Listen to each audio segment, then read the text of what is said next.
அபிராமி கடைக்கண்களே.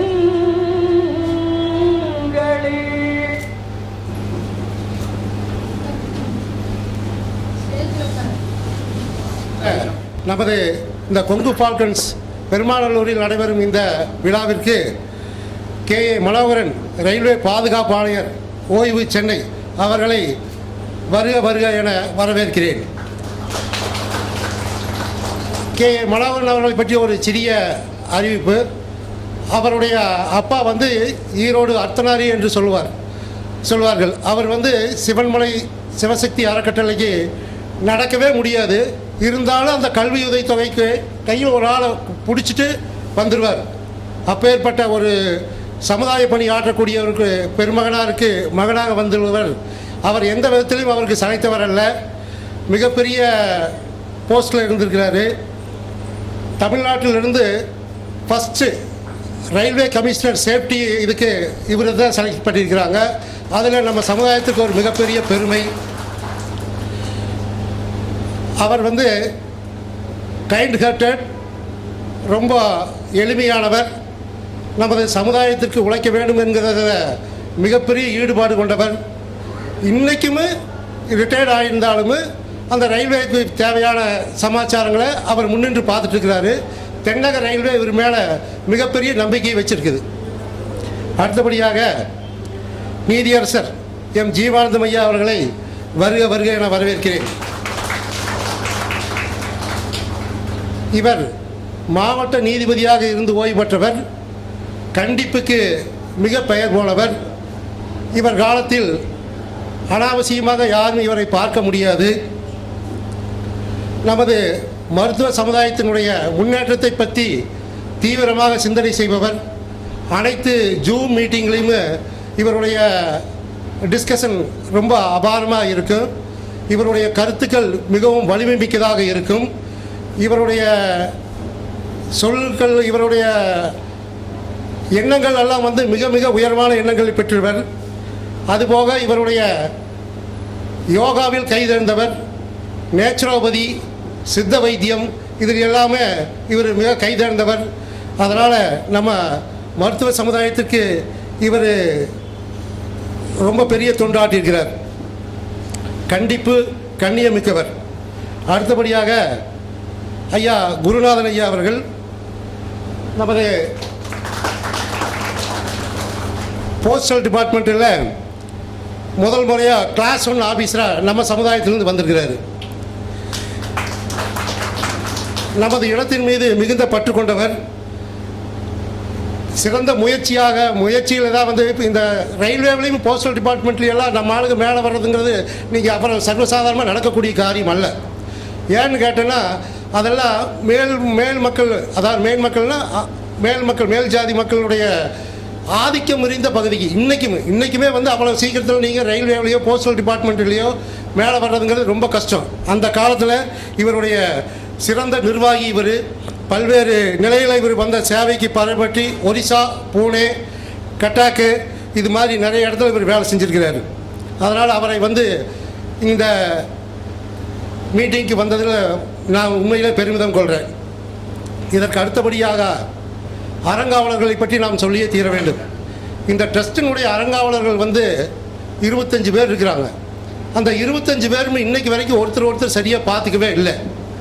இந்த அறங்காவலர்கள் அனைவருமே உணர்வால் ஒன்றுபட்ட அறங்காவலர்கள் தான், வேறு யாரும் இல்லை. உணர்வால் நமது சமுதாயம் வளர வேண்டும் என்ற ஒற்றை நோக்கு மட்டும்தான் அவங்களுக்கு இருக்குதே ஒழிய நீயா நானா நாம் எங்கே பார்த்து சந்திக்கிறது அதெல்லாம் யாருக்கிட்டுமே கிடையாது.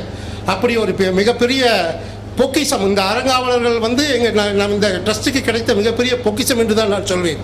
அப்பேற்பட்ட ஆளுங்க ஒவ்வொரு அறங்காவலும் பணம் 11,000 ரூபா செலுத்தியிருக்கிறாங்க. அதை வைப்பு நிதியாக வச்சுருக்கிறோம். அதுபோக ஒவ்வொருவரும் வந்து இந்த ட்ரஸ்ட்டுக்கு இந்த ஃபங்க்ஷன் செலவுக்கு கல்வி உதவித்தொகைக்கு உதவி பண்ணிக்கிறாங்க. இந்த அறங்காவலர்கள்லாம் சேர்ந்து எடுத்த முடிவு என்ன அப்படின்னா, ஒரு 100 ரூபா கல்வி உதவித்தொகைக்காக பெற்றாலும் அதை கல்வி உதவித்தொகைக்கு மட்டுமே செலவு பண்ண வேண்டும். மீதி எதாக இருந்தாலும் நாம் போட்டு இந்த ஃபங்க்ஷனே நடந்திருக்க 75லேருந்து 80 ரூபாய் ஆகுது.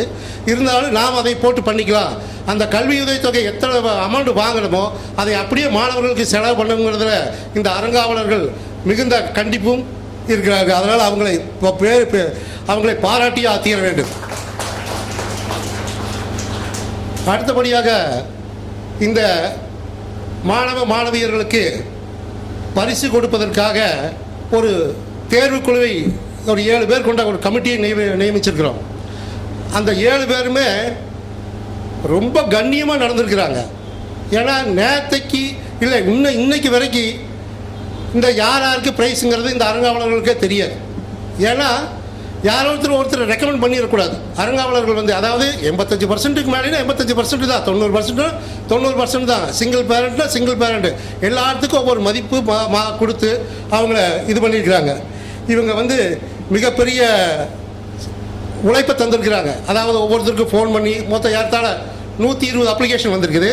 அந்த 120 அப்ளிகேஷனை ஸ்க்ரூட்டனைஸ் பண்ணி எது பெஸ்ட்டு, யாருக்கு நாம் கொடுக்கணும், யார் ஏற்கனவே கொடுத்துருக்குறா, இந்த மாதிரி எல்லாம் பண்ணி அந்த தேர்வுக்குழுவினருக்கு அவர்களை வரவேற்பதில் நான் மிகப்பெரிய மகிழ்ச்சி அடைகிறேன். அடுத்தபடியாக இந்த கொங்கு ஃபால்கன்ஸ் நிறுவனத்தை நாங்கள் முதல்ல ஆரம்பிக்கிறதுக்கு ஒரு தூண்டுகோலாக இருந்தது வந்து நாங்கள் முதல்ல இந்த நம்முடைய சமுதாயத்தினுடைய இளைஞர்கள் ஒன்றிணைக்கிறதுக்காக இதை முதல்ல ஆரம்பித்தோம். ஏன்னா யார் எங்கே இருக்கிறாங்க, அவங்களுடைய சொந்தக்காரங்க யார், என்ன ஏதுன்னே தெரியாமல் எல்லாம் படிக்கிறாங்க, சாஃப்ட்வேர் கம்பெனிக்கு போயிடுறாங்க, அவங்க லைஃப் அதே போல செட்டில் ஆகிக்குது. அதனால் இவங்களை எல்லாம் ஒன்றிணைக்கணும் நானும் தண்டபாணின்னு சொல்லி முடிவு பண்ணி இதை ஆரம்பித்த போது நமது ஒரு பொண்ணுக்கு தமிழ்நாடு அரசினுடைய 7.5% கோட்டாவில் ஒரு MBBS சீட்டு நம்ம பொண்ணுக்கு ஒன்று கிடச்சிது. அந்த பொண்ணுக்கு உதவ வேண்டும் என்ற எண்ணத்தில் நாங்கள்லாம் சேர்ந்து ஆரம்பித்தது தான். அப்போ ஏன்னா அப்படி பண்ணுறமே நாம் இதை வருஷம் செய்யக்கூடாது அவர் சொன்னார். அதிலிருந்து ஆரம்பித்தது தான் இந்த கொங்கு ஃபால்கன்ஸ் இந்த அறக்கட்டளை. அந்த கழுகு மாதிரி இருக்கிற லோகோ போட்டிருக்கிறது நம்ம கௌசிக்கரன் போட்டிருக்காரு. அவருக்கு என்னுடைய நன்றியை தெரிவித்துக்கொள்கிறேன். தண்டபாணியை பற்றி சொல்லணும்னா தண்டபாணியுடைய அப்பா அம்மாஸ் குட்டியை குத்துவிளக்கேற்று பார்த்துருப்பீங்க. அவர் வந்து ஏறத்தாழ 50 வருடத்துக்கு முன்னே சிவன்மலை சிவசக்தி அறக்கட்டளையில் நம்ம இனம் வளர வேண்டும் என்பதற்காக எனது அப்பாவோடு தோளோடு தோளாக நின்று பொருளாளர் பதவியை வகித்து கணக்கு வழக்குகளெல்லாம் எழுதிட்டு நைட்டு அவர் பகலில் டியூட்டிக்கு போயிடுவார். பகலில் கடற்கரையில் மேனேஜராக இருந்தார். பகலில் டியூட்டி, நைட்டில் எல்லோரும் வசூலுக்கு. இப்படியாக ஆரம்பித்தது அந்த சிவன்மலை சிவசக்தி அறக்கட்டளை. அந்த அறக்கட்டளைக்கு அவர் மிகப்பெரிய சப்போர்ட் பண்ணியிருக்கிறாரு. அதே மாதிரி தண்டபாணி வந்து மிகப்பெரிய ஒரு இனப்போராளினே சொல்ல வேணும். ஏன்னா அந்த அளவுக்கு நம்ம இனத்தின் மேலே பற்றும் பாசமும் கொண்டவர். அதாவது இதுக்கு முன்னால் நம்ம இனத்துக்கு யார் சேவை செஞ்சுருக்கிறாங்க, அவங்கள முன்னால் ஃபோட்டோ நிறுத்தி அவங்களுக்கு மரியாதை செய்யணுங்கிறது, அவங்களுடைய பிறந்தநாள் விழாவை கொண்டாடுறது, அது மாதிரியெல்லாம் இவர் நிறைய வேலை செஞ்சிட்ருக்கிறாரு. மிகப்பெரிய சமுதாய அக்கறை கொண்டவர். நானும் அவரும் சேர்ந்து தான் இந்த சமூக நீதி கூட்டமைப்புங்கிற ஒரு அமைப்புக்கு அடிக்கடி போய் வருவோம். அதனால் சமூக நீதி போராளி அவர். அப்புறம் இந்த செலெக்ஷன் கமிட்டி, அறங்காவலர், நிர்வாகிகள் இவங்களை எல்லாத்தையும் ஒருங்கிணைப்பு பண்ணுறது. அதாவது அவர் வீட்டில் டியூட்டிக்கு முடிச்சுட்டு வீட்டுக்கு வந்துட்டாருன்னா தினம் 2 மணி நேரம் 3 மணி நேரம் இதுக்காகத்தான் அவர் செலவு பண்ணுவார். அதே மாதிரி நம்ம செந்தில்குமார் பொருளாளர், அவரை பாராட்டியே தீரணும். ஏதாச்சும் ஒரு சின்ன பிரச்சனைனா உடனே கோயம்புத்தூர்லேருந்து புறப்பட்டு பேங்க் வந்துடுவார். பேங்க் வந்து அதில் என்ன சமாச்சாரம் ஏது சமாச்சாரம்னு சொல்லி பார்ப்பார். அதனால் அவருடைய களப்பணி வந்து மிகப்பெரிய அபரிதமான களப்பணி. 1 மாதமாக இந்த களப்பணி செஞ்சிட்ருக்கிறாரு. ஒரு 2-3 மண்டபம் சொன்னோம்னா அதை போய் பார்க்குறது, பேசுறது, இது நம்மளுக்கு ஒத்து வராதுங்க, நம்மளுக்கு இந்த இடத்துல ஐடியில் இருக்குது அப்படிங்கிற மாதிரி ஒரு சில முடிவுகளெல்லாம் பெற்றவர். மிகப்பெரிய இனப்போராளி அவர். அதனால் அவரை வரவேற்கிறதுல மிகப்பெரிய சந்தோஷம் படிக்கிறேன். அதாவது நாம் அனைவரும் உங்கள்கிட்ட எல்லாத்தையும் நான் வேண்டுகிறது என்னென்னா, நீங்கள் படிக்கிறீங்க, வேலைக்கு போயிடுறீங்க, நீங்கள் எல்லோரும் வந்து நமது சமுதாயத்தை கைதூக்கி விடணும். படித்து நீங்கள் வேலைக்கு போய் நம்ம சமுதாயத்தை கைதூக்கி விடணும். இதுக்கு நீங்கள் என்ன பண்ணணும் அப்படின்னா, போட்டித் தேர்வுகளை நீங்கள் பங்கெடுத்துக்கணும். UPSC, TNPSC எல்லாம் இதில் எல்லாம் வந்து நம்மளுக்கெல்லாம் கோட்டா இருக்குது. நாமெல்லாம் ஈஸியாக வேலைக்கு செய்யலாம். ரயில்வே, போஸ்டல் டிபார்ட்மெண்ட் எல்லாம் நீங்கள் சிறப்பாக பங்கெடுத்து உங்களுடைய போட்டித் தேர்வு இப்போ எழுதுனதையும் பாஸ் பண்ணணும்னு நினைக்காதீங்க. ஒரு 4 ட்ரிப்பு ஃபெயில் ஆகலாம், 3 ட்ரிப் ஃபெயில் ஆகலாம், அப்புறம் பாஸ் ஆகிடுவீங்க. அதனால் எல்லோரும் போட்டித் தேர்வை எழுதணுங்கிறதுல வேண்டிக்கிறேன்.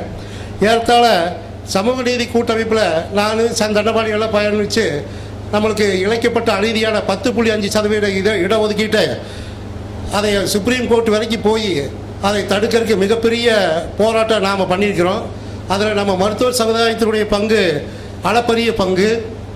சென்னை மதுரைக்கெல்லாம் 2 பஸ்ஸு 3 பஸ்ஸில் இங்கிருந்து நாம் போய் அந்த போராட்டத்தில் பங்கெடுத்துக்கிட்டோம்.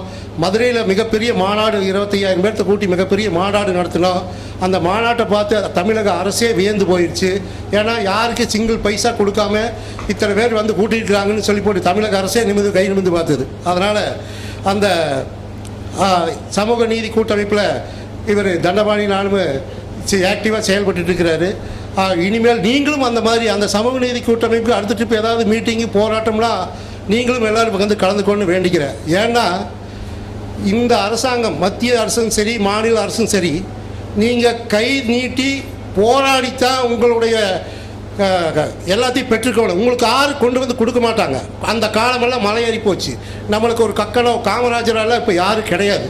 அதனால் நமது சமுதாயம் வளரணும் அப்படின்னா நீங்கள் எல்லாம் முன்னுக்கு வரணும். ஒரு போராட்டம்லாம் முன்னுக்கு வரணும், ஒரு உண்ணாவிரதம்லாம் முன்னுக்கு வரணும். முன்னுக்கு யாருக்காக பண்ணுறோம்? உங்களுக்காகத்தான் பண்ணிட்டு இருக்கிறோம். நம்ம சமுதாயம் வளரணுங்கிறதுக்காக தான் பண்ணுறோம். அதனால் நீங்கள் இதில் எல்லாம் கலந்துக்கணும்னு சொல்லி கண்டிப்பாக எல்லாத்தையும் கேட்டுக்கிறேன். அடுத்தபடியாக நன்கொடையாளர்களை பற்றி பேசணும். நன்கொடையாளர்களில் நமது நெய்வேலி ஐயா சீனிவாசன் ஐயா அவர்கள் மிகப்பெரிய நன்கொடையை எப்பவுமே வருஷம் கொடுத்துட்ருக்கிறாரு. அவர் தவிர்க்க இயலாத காலங்களால் அவர் வர முடியல. அவரது துணைவியார் வந்திருக்கிறாங்க, பரிசு கொடுப்பாங்க. அவருக்கு வருக அவங்களை வரவேற்றுக்கிறேன். அவரை பற்றி ஒரு சின்ன அறிமுகம். அவர் லட்சுமணன் சொல்லி போட்டு சிவன்மலை சிவசக்தி அறக்கட்டளையினுடைய ட்ரஸ்டி. அவர் 15 வருஷமாக சிவன்மலை சிவசக்திக்கு ஒரு 2 நாளைக்கு முன்னே வந்துடுவார். அந்த கொடிக்கட்டு முடிஞ்சு ஒரு வாரம் இருந்து கணக்கு வழக்கெல்லாம் பார்த்து எல்லாத்தையும் சரி பண்ணி கொடுத்துட்டு தான் போவார். அந்த பெருமகனாருக்கு வந்த பசங்க 3 பேருமே சமுதாயப்பற்று மிக்கவர்கள். 3 பேருமே சமுதாயத்தினுடைய வளர்ச்சிக்கு பகிர்வார். அதே மாதிரி நமது இந்த நன்கொடையாளர்களில் நிறைய பேர் இருக்கிறீங்க. எல்லாத்தையும் பணிவிட்டு சொல்ல முடியாது. அதனால் ஒரு சில பேர்த்து மட்டும்தான் சொல்லிடுறேன். அதே போல் அவர் நம்ம சீனியர் வக்கீல் PK மயில்சாமி வந்திருக்கிறாரு. அவருடைய அப்பாவும் சிவன்மலை அறக்கட்டளைக்கு நிறைய செஞ்சுருக்கிறாரு. அதுபோக கைத்தமலை முருகேஷ் சிதம்பரம் இவங்கெல்லாம் நிறைய பண்ணியிருக்கிறாங்க. அதனால் நாம் நம்மளுக்கு இடபிள்யூசின்னு ஒன்று போட்டு நம்மளுடைய வேலைவாய்ப்பெல்லாம் சென்ட்ரல் கவர்மெண்ட் பறிச்சுட்டு போயிடுச்சு. அந்த இடபிள்யூசி நாங்களும் சுப்ரீம் கோர்ட் வரைக்கும் போனோம். ஒன்றும் எங்களால் பண்ண முடியல. ஏன்னா அது இடபிள்யூசிங்கிறது உயர் ஜாதி மக்களுக்கான இடஒதுக்கீடு. அதில் எங்களால் கை வைக்கவே முடியல. ஏன்னா எங்கே போனாலும் அவை தான் இருக்கிறாங்க. ஹைகோர்ட்டுக்கு போனாலும் அவை தான், சுப்ரீம் கோர்ட் போனாலும், மேல்முறையீட்டு மனு போட்டாலும் அதுதான். எதை போட்டாலும் தூக்கி அந்த பக்கம் போட்டு போயிட்டே இருக்கிறாங்க. ஏன்னா அதில் அதாவது இன்றைக்கி அமைச்சரவை கூட்டம் அதில் முடிவாகுது. நாளைக்கு பார்லிமெண்ட்டில் தாக்கல் பண்ணுறாங்க. அதுக்கடுத்த நாள் ஜனாதிபதிக்கு போகுது. ஜனாதிபதி ஒப்புதல் கொடுக்குறாரு. ஒரு வாரத்தில் கெஜெட்டில் வந்துடுச்சு. 10வது நாள் எல்லாம் அப்பாயின்மெண்ட் போட்டாங்க. 10வது நாள் அப்பாயின்மெண்ட் நடக்குது. இடபிள்யூசிக்கு 10% கோட்டாக்கு அப்பாயின்மெண்ட் நடக்குது. இதே நாம் ஏதாவது 10.5% நாம் போட்டு கேஸ் பண்ணி ஏதாவது அதை அந்த கேஸ் எடுத்து அந்த ஜட்ஜ்மெண்ட்டை கொண்டு போய் இம்ப்ளிமெண்ட் பண்ணுறதுக்கு வெகு காலம் ஆகி போச்சு. அதனால் நீங்கள் எல்லோரும் சேர்ந்து அந்த இடபிள்யூசி போராடுறதுக்கு இடபிள்யூசி ஒழிக்கிறதுக்கு போராட்டம் பண்ணுவோம். அதில் நீங்கள் எல்லாம் கலந்துக்கணும் பண்ணியிருக்கிறேன். அதாவது இதை சமூக நீதி பற்றி பேசணுன்னா நிறைய பேசலாம். நான் சமூக நீதி அறக்கட்டளைன்னு சொல்லி போட்டு ஒரு புக்கு வெளியே வச்சுருக்கிறோம். அந்த புக்கு நீங்கள் ஒவ்வொருத்தருடைய வீட்டில் இருக்க வேண்டிய புக்கு. ஏன் சொல்கிறேன்னா நமக்கு எப்படி அநீதி இழைச்சிருக்கிறாங்கிறதுல அந்த புக்கை படித்து பார்த்தீங்கன்னா தான் உங்களுக்கு தெரியும். எத்தனையோ பேர் 2007 தமிழ்நாடு அரசு நீட் வேண்டான்னு சொல்லிடுச்சு.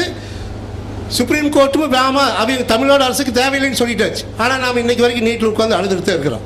ஒன்றும் பண்ண முடியல. நம்ம தமிழ்நாட்டில் இருக்கிற பசங்களை குண்டூசி கழட்டி வச்சுருப்போம், பின்னூசி கழட்டி வச்சுருப்போம்னு சொல்கிறான். வடநாட்டில் இருக்கிற பசங்களுக்கு கொஸ்டின் பேப்பர் கொடுத்து எழுத வைக்கிறாங்க. அதாவது நீங்கள்லாம் உங்கள் போட்டியில் படித்து முன்னேறித்தான் சான்ஸே ஒழிய வேறு எந்த வகையிலும் சவுத்தில் இருக்கிறவங்க முன்னேற முடியாது. அதாவது காகா கலாய்கர் கமிஷனையுமே நிராகரிச்சிருக்கிறாங்க. எத்தனையோ கமிஷன் போட்டு அத்தனையும் நிராகரிச்சிருக்காங்க. இப்போது கடைசியாக போட்டது 2011 சென்சஸில் எல்லாம் அந்த சென்சஸை வெளியிடவே மத்திய அரசு மாநில அரசு வெளியிடவே இல்லை. இப்போ ரோகிணி கமிஷன் ஒன்று போட்டாங்க. அந்த ரோகிணி கமிஷன் போட்டு அவங்க ஜாதிகளை 2356 ஜாதிகளை எல்லாம் வகைப்படுத்தி இதில் ரொம்ப மோசமாக இருக்கிறவங்க இவங்க, இதில் ரொம்ப கீழ்நிலையில் இருக்கிறவங்கன்னு சொல்லி ஆணையம் போட்டு கவர்மெண்ட்டுக்கு சப்மிட் பண்ணி 2 வருஷம் ஆச்சு. ஜனாதிபதிக்கு கொடுத்து அதை ஜனாதிபதியிலேருந்து உள்துறை அமைச்சுக்கு போய் இப்போ அமித்ஷா ஐயா கிட்ட அது இருக்குது. அதுக்கெல்லாம் நாம் போராடுனா தான் அந்த கமிஷன் இம்ப்ளிமெண்ட் ஆகுது, இல்லாட்டி இம்ப்ளிமெண்ட் ஆகாது. அந்த ரோகிணி கமிஷன் இம்ப்ளிமெண்ட் ஆனால் மத்திய அரசில் நம்மளுக்கு ஒரு கோட்டா கிடைக்கும். ஆனால் அதை ரோகிணி கமிஷனை வந்து நம்ம இம்ப்ளிமெண்ட் பண்ணுறதுக்கு போராடணும். அப்புறம் ரெண்டாவது, எல்லாத்துக்கும் ஸ்டூடெண்ட்ஸுக்கு ஒரு ரிக்வஸ்ட்டு, தயவுசெய்து போட்டித் தேர்வில் பங்கெடுத்து நீங்கள் எல்லோரும் பெரிய ஆளாக வரணும், பெரிய போஸ்ட்டில் வரணும். நீங்கள் வந்து இன்னும் எல்லாத்தையுமே கைதூக்கி விடணுங்கிறத வேண்டிக்கிறேன். அவங்க வந்திருக்கிற அனைவரையும் வருக வருக நினைக்கிறேன். அந்த எடிட்டிங்க்கு அந்த வந்திருக்கிற கேமராமேன், அவங்க வித்யா, இந்திரா, இவங்கெல்லாம் வந்து இந்த 2-3 நாளாகவே வந்து நல்லா ஒர்க் பண்ணிட்டு இருக்கிற அவங்களுக்கு வருக வருக என வரவேற்கிறேன். அனைவரையும் வருக வருக என வரவேற்று இந்த ஃபங்க்ஷன் சிறப்பாக நடைபெற வாழ்த்துக்கிறேன். வணக்கம். படித்த இளைஞர்களை ஒருங்கிணைக்கிறதுக்கு ஒரு அமைப்பு இல்லை. ஏன்னா படித்த இளைஞர்கள்லாம் நம்ம சமுதாயத்தை விட்டு வெளியே போகிறாங்க, சமுதாயத்துக்காக அவங்க வெளியில் வரமாட்டேன்றாங்க. அவங்களும் மற்ற சமுதாயத்தை ஒரு ஒருங்கிணைப்பு இல்லை, அவங்க மற்ற சமுதாயத்தில் இருக்கவங்களுக்கு ஹெல்ப் பண்ண மாட்டேங்கிறாங்க.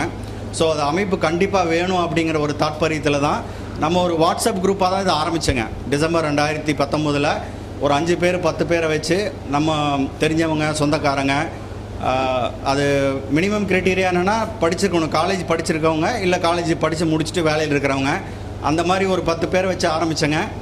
அப்புறம் கொஞ்சம் கொஞ்சமாக அது 20 ஆச்சு, 50 ஆச்சு, 100 ஆச்சு, அப்படியே டெவலப் ஆச்சுங்க. டெவலப் ஆகி என்ன ஒரு தாற்பயம்னா, நம்மளுக்குள்ளே ஒரு ஹெல்ப் பண்ணிக்கணும். அந்த ஹெல்ப்னா நீங்கள் 1 லட்சம் 2 லட்சம் தர வேண்டியதில்லை. நீங்கள் ஒரு இன்ஃபர்மேஷன், ஜாப் ஆகட்டும், ப்ராஜெக்ட் ஆகட்டும், இன்டர்ன்ஷிப் ஆகட்டும், இல்லை ஒரு யாராவது கைடன்ஸ் கேட்குறாங்க, இந்த காலேஜ் நான் ஜாயின் பண்ணலாமா, இந்த கோர்ஸ் ஜாயின் பண்ணலாமா, இல்லை இந்த வேலைக்கு போனால் இந்த கம்பெனி நல்லா இருக்குமா, அந்த மாதிரி ஒரு எஜுகேட்டட் இன்ஃபர்மேஷன் ஷேரிங் நம்மளுக்குள்ள நடக்கலை, நம்ம கம்யூனிட்டிகளில் நடக்கலை. ஸோ அந்த மாதிரி ஒரு ஃபாரம் நம்ம கம்யூனிட்டியில் இல்லை. ஸோ அதை நிவர்த்தி பண்ணணும் அப்படின்னு தான் அந்த ஒயிட் ஸ்பேஸ் ஒன்று இருந்தது, கேப் இருந்தது. அது நம்ம பண்ணணும் அப்படின்னு தான் நம்ம ஆரம்பிச்சதுங்க. அது ஆரம்பித்தது பார்த்திங்கன்னா 1 வருஷம் நம்ம ஒரு 50 பேர் 100 பேர் இருந்தோம். அதுக்கப்புறம் பார்த்திங்கன்னா ஒரு நல்ல வளர்ச்சி. ஏன்னா இந்த மாதிரி நீடு வந்து நம்ம மக்களும் நிறைய பேர் இதை அவங்க நினச்சிட்டு இருந்தாங்க. நம்ம படித்தவங்களாம் யாருமே ஒருங்கிணைக்கிறது இல்லை. ஏன்னா நானும் 30 வருஷமாக ஐடியில் இருக்கேன். 30 வருஷமாக ஐடியில் நம்ம சமுதாயம் அப்படின்னு சொல்லிட்டு நான் யாரையும் பார்க்கல, கம்பெனியில் ஒர்க் பண்ணுறத கூட. ஸோ அப்போ எனக்குள்ளேயே அந்த கேள்வி எழுந்தது, நம்ம சமுதாயத்தில் அப்போ எவனுமே படிக்கலையா, எவனுமே வேலையில் இல்லையா, ஏன் வந்து படித்த மக்கள் நான் 30 வருஷம் எவனையும் பார்க்கல, அந்த கேள்வி எனக்குள்ளே எழுந்தது. அப்போது நம்ம மாணவர்கள் அந்த கேள்வி எழும், கரெக்டுங்களா? நம்ம சமுதாயத்துலேருந்து ஒரு கைட் பண்ணுறக்கோ ஒரு இன்ஃபர்மேஷன் ஷேரிங்கோ ஏன் யாரும் முன்னாடி வர மாட்டேங்கிறாங்க, அது கண்டிப்பாக நடக்கணும் அப்படின்றத கொங்கு ஃபால்கன்ஸ் ஒரு வாட்ஸ்அப் குரூப்பை ஆரம்பித்தேங்க. அது வந்து பார்த்திங்கன்னா இப்போ நம்ம ட்ரஸ்ட்டாகவே ரெஜிஸ்டர் பண்ணிட்டோங்க. இந்த ஜனவரி மாதம் நம்ம தலைவர் ராஜேந்திரன் அவர்கள் சொன்ன மாதிரி ஒரு 25 பேர் வச்சு நம்ம ட்ரஸ்ட்டாக ரெஜிஸ்டர் பண்ணிட்டோங்க. இப்போ இதனால் என்ன பயன் அப்படின்னு கேட்டிங்கன்னா, இது வரைக்கும் 4 வருஷத்தில் நிறைய பயன் அடைஞ்சிருக்காங்க. ஒரு பயன், சில பயன்கள் நான் சொல்கிறேன். நிறைய பயன்கள் நம்ம பயனடைஞ்சவங்க நிறைய பேர் இருக்கிறாங்க, அவங்களே சொல்லுவாங்க. பிஹெச்டி பண்ணுற ஒரு பையன் கம்ப்யூட்டர் சயின்ஸில் ஆர்டிஃபிஷியல் இன்டெலிஜென்ஸ் மெஷின் லேர்னிங், அந்த பையனுக்கு ஒரு தீசிஸ் சம்மந்தமான சில சந்தேகங்கள் இருந்தது. அது நம்ம யூஎஸில் ஒருத்தர் கொங்கு ஃபால்கன்ஸ் இருக்கார், அவரும் நம்ம கம்ப்யூட்டர் சயின்ஸில் ஒர்க் பண்ணுறாரு. அவரோட கனெக்ட் பண்ணி அவர் அந்த தீசிஸ் சம்மந்தமாக அவர் நிறையா பேசி அவர் சப்மிட் பண்ணி அது சக்ஸஸ்ஃபுல்லாக அவர் ஏஎம்எல்ல பிஹெச்டி முடித்தாருங்க. ஸோ அந்த மாதிரி ஒரு பெனிஃபிட் அடைஞ்சிருக்காங்க. அப்புறம் நிறைய பேர் அந்த கம்பெனியில் ஒர்க் பண்ணுவாங்க, இல்லை காலேஜில் படிப்பாங்க.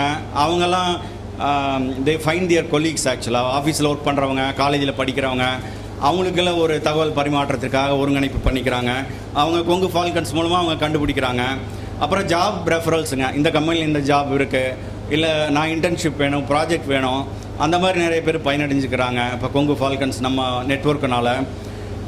அது இல்லாமல் பார்த்திங்கன்னா நம்ம நிறைய ஆன்லைன் செஷன்ஸுங்க, நாலேஜ் ஷேரிங் சொல்கிறது மாதிரி ஜூம் மீட்டிங், இல்லை அந்த கூகுள் மீட், அந்த மாதிரி இப்போ டெக்னாலஜி, ஏஐ ஆகட்டும், கம்ப்யூட்டர் சயின்ஸ் ஆகட்டுங்க, ஆட்டோமொபைல் இண்டஸ்ட்ரி, இப்போ job opportunity in middle east அந்த மாதிரி நிறைய ஆன்லைன் செஷன் பண்ணியிருக்கிறேங்க. அது மாதிரி இல்லாமல் நம்ம சமுதாய தலைவர்கள், நம்ம சமுதாயத்துக்குன்னு போராடிய தலைவர்கள் இருக்கிறாங்க நிறைய பேர். அதை பற்றி நம்ம மக்களுக்கு ஒரு புரிதல் இல்லை. நீங்கள் ஒரு 3 தலைவர்களோட ஃபோட்டோ பார்ப்பீங்க. தியாகி விஸ்வநாத் தாஸ் இருக்கார், ஆனந்தம் பண்டிதர் இருக்கார், கருப்பன் சேர்வை இருக்கார். அவங்கள பற்றி நம்மளுக்குள்ள ஒரு விழிப்புணர்வு வேணுன்ட்டு நிறைய ஆன்லைன் செஷன் பண்ணியிருக்கேங்க. ஸோ அந்த மாதிரி ஒரு விழிப்புணர்வு ஏற்படுத்தியிருக்கிறோம். அப்புறம் அந்த மாதிரி நிறையா ஸ்டூடெண்ட்ஸ்க்கு மென்டாரிங் அண்ட் கைடன்ஸ் பண்ணியிருக்கோம். அவங்க ப்ராஜெக்ட் பண்ணுறாங்க, இல்லை என்ன கோர்ஸ் படிக்கணும், அந்த மாதிரி நிறையா அவங்க நம்ம ஃபாரத்தில் போடுவாங்க. அவங்களுக்கு வந்து நிறையா ஸ்டூடெண்ட்ஸு இதனால் பயனடைஞ்சிருக்காங்க. ஸோ அந்த மாதிரி நடந்திருக்குங்க.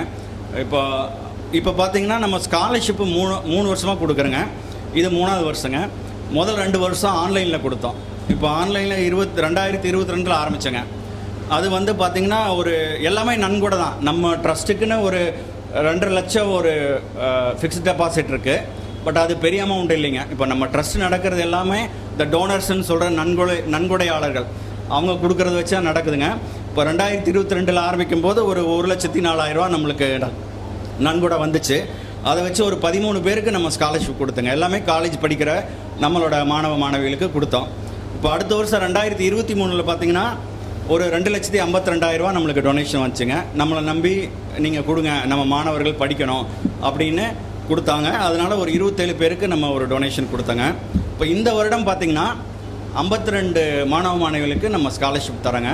அதை நீங்கள் பார்க்க போகிறீங்க. 52 பேர் வந்து வாங்கிப்பாங்க. செக்கு நம்ம தலைவர் எல்லாமே கொடுப்பாங்க. கிட்டத்தட்ட 4,72,000 தொகை, மொத்த தொகை. அதை நம்ம 52 ஸ்டூடெண்ட்டுக்கு நம்ம தரோங்க. அதே மாதிரி தலைவர் சொன்ன மாதிரி இப்போ எம்பிசி சப்கோட்டாவில் அந்த 10.5 இம்ப்ளிமெண்ட் பண்ணாங்க. அது நம்ம சமுதாயத்துக்கு பயங்கர அடி. அதை எடுத்து கொங்கு ஃபால்கன்ஸ் நாங்கள் போராடினோம்.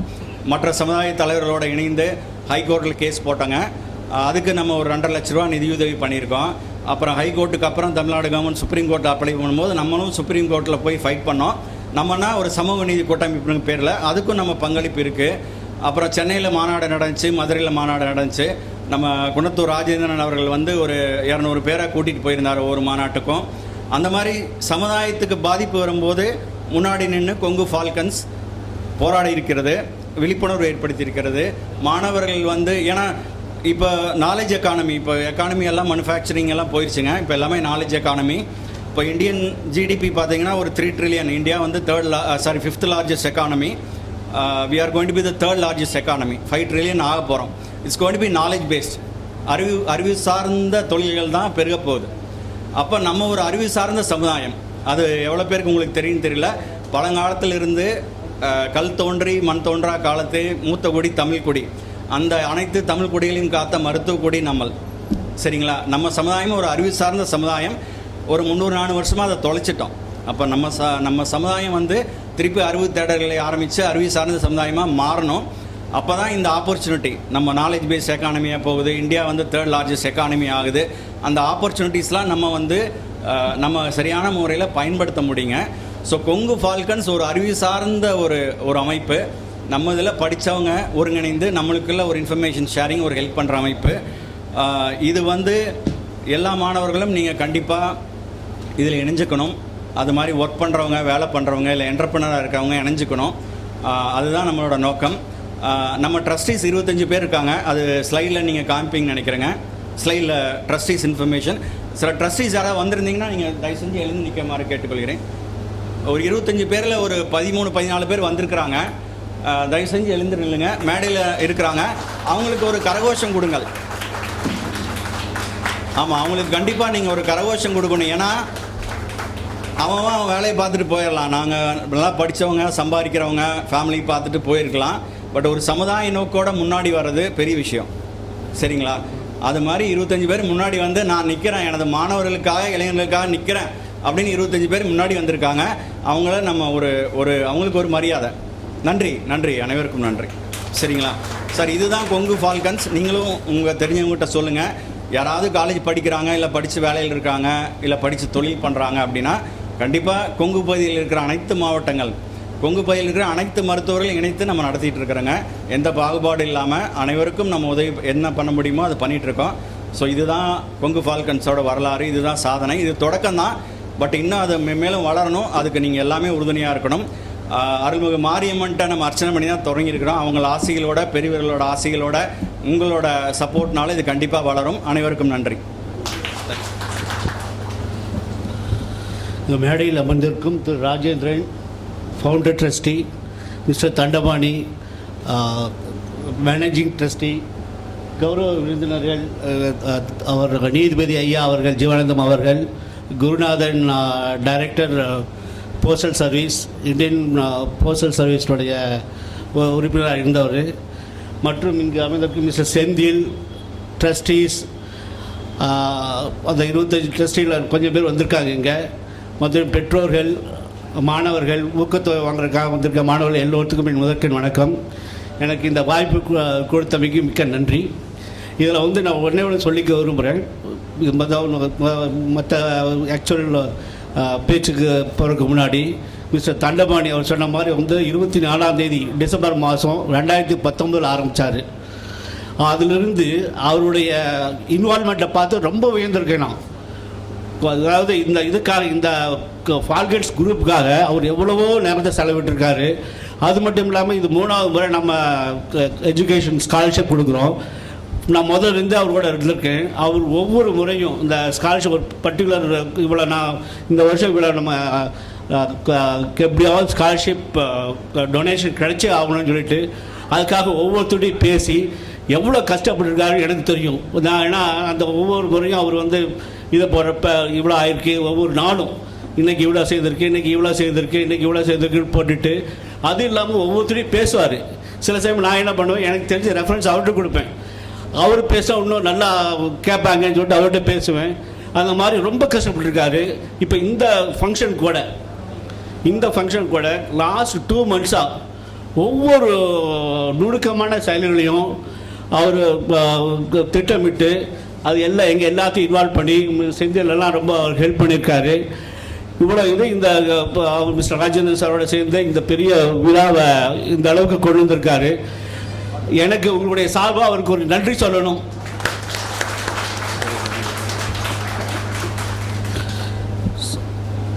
கற்கை நன்றி பிச்சை புகினும் கற்கை நன்றி.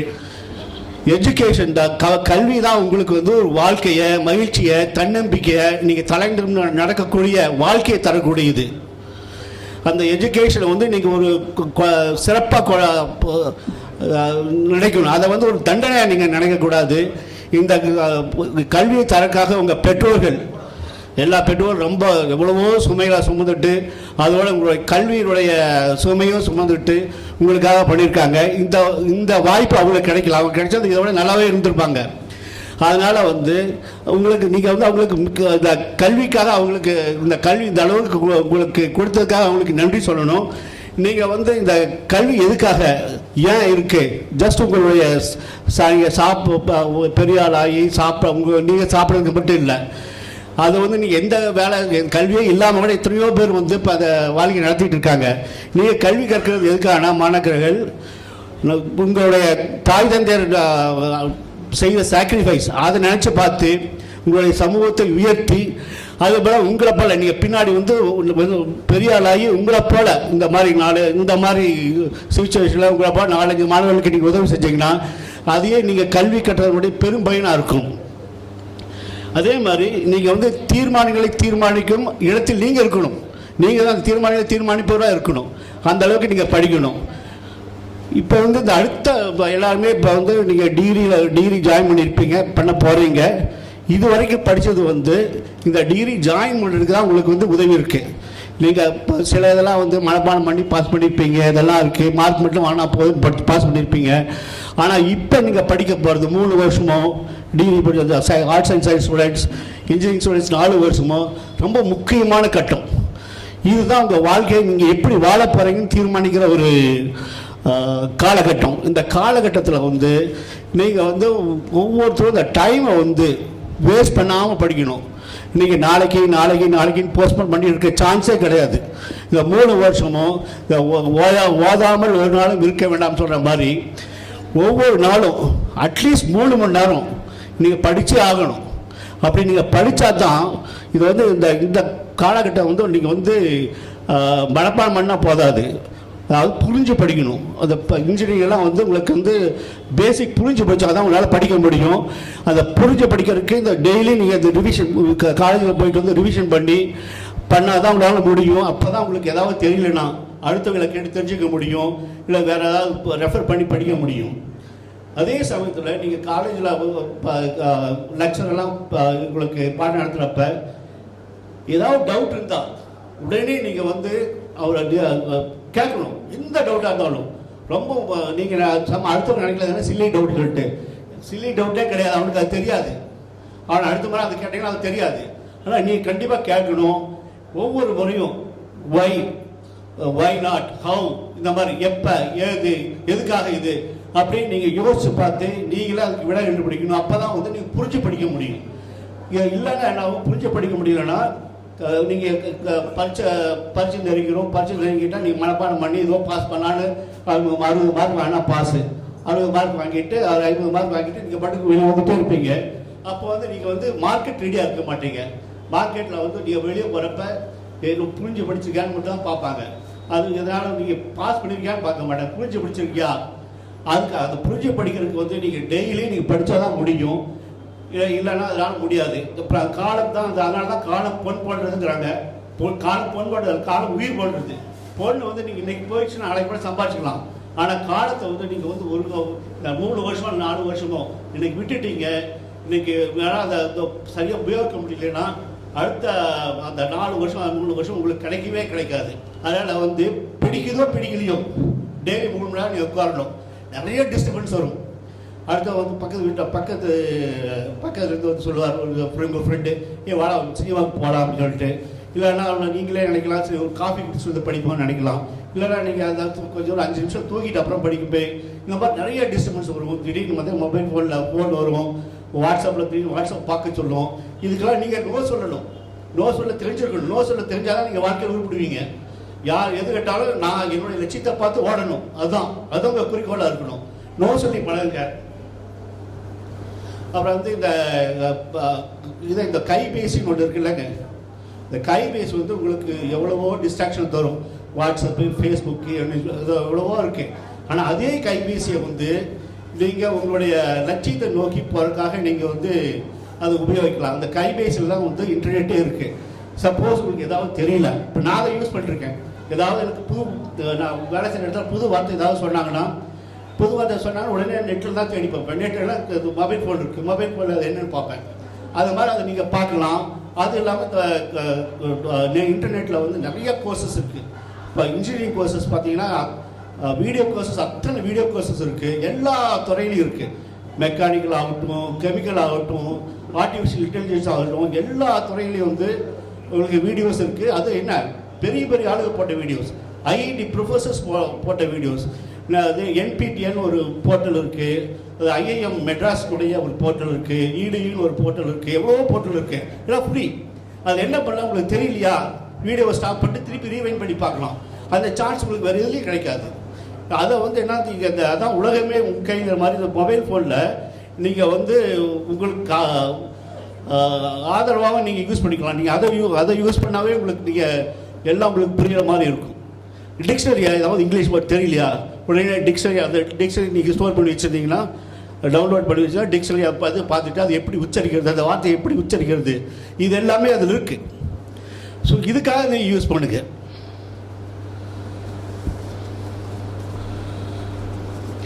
அதே மாதிரி வந்து அதான் வகுப்பறையில் வந்து நீங்கள் வந்து என்ன நடக்குதுன்னு அப்சர்வ் பண்ணணும். நீங்கள் எங்கே வெளியே போனாலும் லேர்ன் டு அப்சர்வ்னால் நீங்கள் ஏதாவது ஒரு வேலை அதனால் நடந்துகிட்டு இருக்கா, அந்த வேலை எப்படி பண்ணுறாங்க. ஏன்னா அவங்க வந்து சில வேலை செய்கிறவங்க வந்து அவங்களுடைய பலகால அனுபவத்தினால ஏதாவது அந்த குறுக்கு வழி அதாவது மெத்தட் யூஸ் பண்ணுவாங்க. அதெல்லாம் நீங்கள் தெரிஞ்சு வச்சுக்கிறது நல்லது. இப்போ அந்த அப்சர்வேஷன் எங்கள் நிறைய அந்த அப்சர்வேஷன் இருந்துச்சு. நாங்களாம் வந்து ஒரு வேலையை சொன்னாங்கன்னா அந்த வேலையை மற்றவங்க எப்படி பண்ணுறாங்கன்னு பார்த்துட்டு அந்த மாதிரி பண்ணுவோம். ஆனால் இப்போ வந்து அந்த அப்சர்வேஷன்லாம் குறைஞ்சிட்ருக்கு. ஏன்னா உங்களுக்கு நிறைய டிஸ்ட்ராக்ஷன் இருக்குன்னா அது குறைஞ்சிருக்கு. பட் அதனால் லேர்ன் டு அப்சர்வ், ஒரு இன்னொன்று லேர்ன் டு அன்லேர்ன். அது ரொம்ப முக்கியம். அதாவது உங்களுக்கு ஏற்கனவே தெரிஞ்சதெல்லாம் நீங்கள் நினச்சிட்டு இருப்ப திரும்ப இது நல்லா தெரியும். என் வாழ்க்கையில் நடந்திருக்கு. அது சொல்லாமா வேண்டாமா தெரியல. இந்த வெஸ்டர்ன் டாய்லெட், நான் வெஸ்டர்ன் டாய்லெட் யூஸ் பண்ணதே இல்லை, ONGCயில் இருக்கிற வரைக்கும். இந்த ONGCயில் போய் சேர்ந்த வாட்டி தான் அங்கே வெஸ்டர்ன் டாய்லெட் இருந்துச்சு, யூஸ் பண்ணணும். வெஸ்டர்ன் டாய்லெட் எப்படி போகிறதுன்னு எனக்கு தெரியாது. இது வந்து நான் ட்ரெயினில் வந்து அங்கே வந்து 14 days ஒர்க்கு 14 days லீவு எனக்கு. அப்போ அந்த ONGCயில் இருக்கப்ப நாங்கள் வந்து ஆஃப் ஃப்ளோரில் ஒர்க் பண்ணுவோம். ஆஃப் ஃப்ளோரில் வந்து கொஞ்சம் ரூம்ஸாக இருக்கும், அங்கே வெஸ்டர்ன் டாய்லெட் இருக்கும். நாங்களாம் மேலே ஏறிக்கு வந்து தான் யூஸ் பண்ணுவோம். இது வந்து நாங்கள் அந்த ட்ரெயினில் வரப்போ டிஸ்கஸ் பண்ணிகிட்டே வருவோம். அப்போ ஒரு ஆள் வந்து இதுதான் நாங்கள் வெஸ்டர்ன் டாய்லெட் அப்படி பற்றி ஜோக்கர் சொல்லிட்டு இருந்தார். நான் உடனே இல்லை வெஸ்டர்ன் டாய்லெட் இந்த மாதிரியே கோர மாட்டாங்க, மேலே ஏறி தான் கோருவாங்கன்னு சொல்லிட்டு இருந்தேன். அது நான் இன்ஜினியரிங் முடிஞ்சு 1 வருஷம் ஆகிது. இப்போ எத்தனை பேருக்கு தெரியுதுன்னு தெரியல. அதுக்கப்புறம் என் ஃப்ரெண்டை கேட்டேன், இது இப்படி சொல்கிறாங்க, அதான்டா கரெக்ட் மெத்தட்னாங்க. இதெல்லாம் வந்து லேர்ன் டு அன்லேர்ன். வந்து நீ ஒரு பிடிவாதமாக ஒரு இது நீ நினச்சிட்டு இருப்ப, ஆனால் அது வந்து வேறு மாதிரி இருக்கும். அதனால் லேர்ன் டு அன்லேர்ன் அது முக்கியம். அப்புறம் உங்கள் பேரண்ட்ஸ் சில பேர் வந்து வீட்டிலேருந்து போயிட்டுருப்பாங்க. ஸோ அதனால் பேரண்ட்ஸ் படின்னு சொல்லிட்டு இருப்பாங்க எவ்ரிடே. படிமா அப்படின்ட்டு இருப்பாங்க. அது வந்து உன்னுடைய நன்மைக்காக தான். நீ வந்து இவ்வளோ தொந்தரவு பண்ணுறாங்களே நினைக்காத. இது நெல்லிக்காயை சாப்பிட்ற மாதிரி. நெல்லிக்காய் ஃபஸ்ட்டு வந்து தோற்க தான் செய்யும், அப்புறம் தான் இனிக்கும். அது மாதிரி தான் அவங்க பண்ணுறது.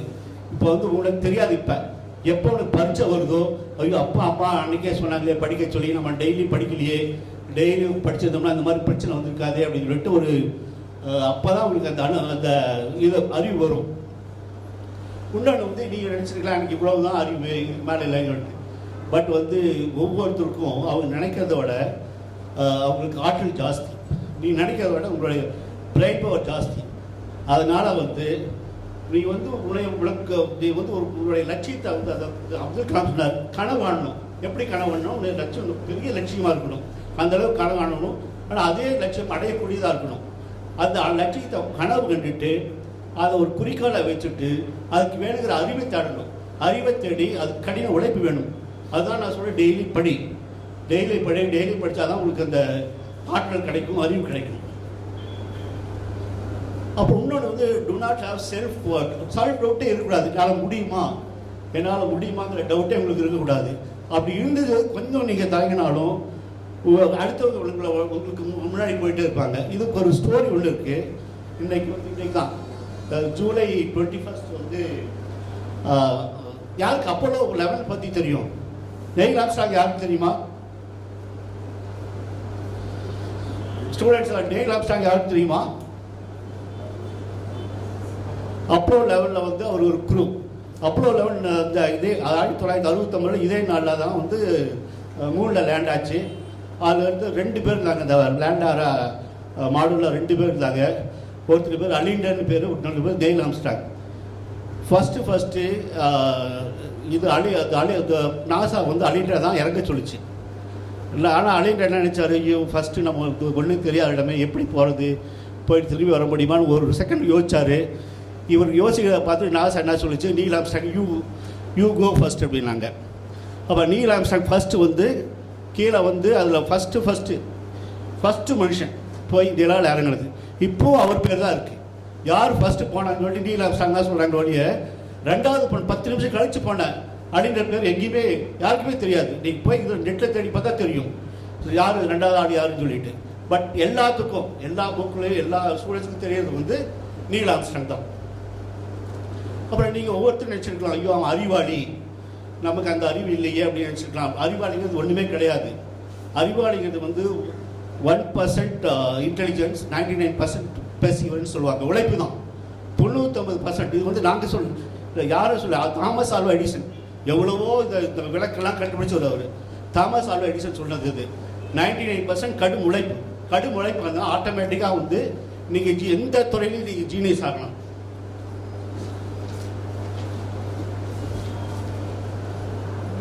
அப்புறம் இந்த 3 வருஷம் நீங்கள் 3 வருஷமோ 4 வருஷமோ நீங்கள் படிப்பை மட்டும் படிக்கக்கூடாது.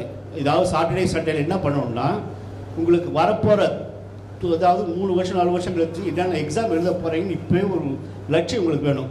இப்போ 3 வருஷம் படிக்கிறவங்க ஆர்ட்ஸ் அண்ட் சயின்ஸ் ஸ்டூடெண்ட்ஸ்லாம் டிஎன்பிஎஸ்சியா, அவங்க வந்து மற்றவங்க கேட்டா அந்த மாதிரி என்னென்னு முடிவு பண்ணிவிட்டு நீங்கள் வந்து வேண்டுற புக்கை வாங்கிட்டு போட்டு பாருங்கள். ஒவ்வொரு இதுவும் ஒர்க் அவுட் பண்ணி பாருங்கள். இது எல்லாமே வந்து நீங்கள் டிஎன்பிஎஸ்சி கேட்டெல்லாம் வந்து, பிகாஸ் கேட் வந்து இன்ஜினியரிங் அளவுக்கு இருக்கும். கேட்டுங்கிற சிஐடின்னு சொல்லிட்டு, அதாவது ஐஏஎம்ல ஜாயின் பண்ணி இதெல்லாம் வந்து 10வது படித்த மேத்ஸ் தான் இருக்கும், 10வது படித்த மற்ற சயின்ஸ் இந்த மாதிரி தான் இருக்கும். ஆனால் அங்கே என்னன்னா டைம் தான் முக்கியம். நீ வந்து அந்த அவங்க கொடுத்த டைமில் வந்து எவ்வளோ கணக்கு போடுற அப்படின்னு சொல்லிட்டு, இதெல்லாம் வந்து ஒரு நாள் 2 நாள் இன்றைக்கி சரி எல்லாம் தெரிஞ்சது தானே, ஒரு நாள் ஃபார்முலா தெரிஞ்சால் போதும், ஒரு நாள் 2 நாள் நம்ம வந்து படித்தா போதும்னு சொன்னால் நினச்சவே வரவே வராது. ஏன்னா இது ப்ராக்டிஸ் வேணும். கணக்கை பார்த்தோன்னே நீங்கள் புரிஞ்சுக்கணும், ஓ இந்த சம் இப்படி தான் போடணும்னு சொல்லிட்டு. இல்லைன்னா உன்னை விட நான் சொன்னேன், உன்னை விட உன்னாரால் முன்னாடி போயிடுவான். இப்படி எப்படின்னா நீங்கள் வந்து எல்லாம் போட்டு முடித்து இன்னொரு 10 சம் உங்களுக்கு தெரியும், ஆனால் அந்த 10 சம்க்கு டைம் இருக்காது. தெரிஞ்ச சமயம் நீங்கள் விட்டு வரீங்க டைம் இல்லாமல். அந்த சமயத்தில் தான் நீங்கள் வந்து உங்களுக்கு தெரிய ஒவ்வொரு செகண்ட் எவ்வளோ முக்கியம் சொல்லிட்டு நீங்கள் அட்லீஸ்ட் ஒவ்வொரு சம்லையும் 1 செகண்டோ 2 செகண்டோ சேவ் பண்ணிங்கன்னா அதை சேவ் பண்ணுறது எப்படின்னா உங்கள் ப்ராக்டிஸ் மூலமாக தான் வரும். அப்படி நீங்கள் சேவ் பண்ணால் தான் அந்த அந்த கடைசியில் உங்களுக்கு தெரிஞ்ச கணக்கு நீங்கள் அட்டன் பண்ண முடியும். வாழ்க்கையில் அந்த டிஎன்பிஎஸ்சி எக்ஸாமோ அந்த கம்யூனிட்டி எக்ஸாமில் ஜெயிக்க முடியும். நாம் நீங்கள் நினைக்கிறதோட நிறையா இப்போ வந்து ரயில்வேலெலாம் வந்து பீகார்காரங்க வரானுங்க, ஜார்க்கண்ட்காரங்க வரானுங்க, நிறையா பேர் குற்றம் சொல்லிட்டு இருப்பாங்க, அவங்கெல்லாம் எப்படி வராங்கன்னு தெரியலன்னு சொல்லிட்டு.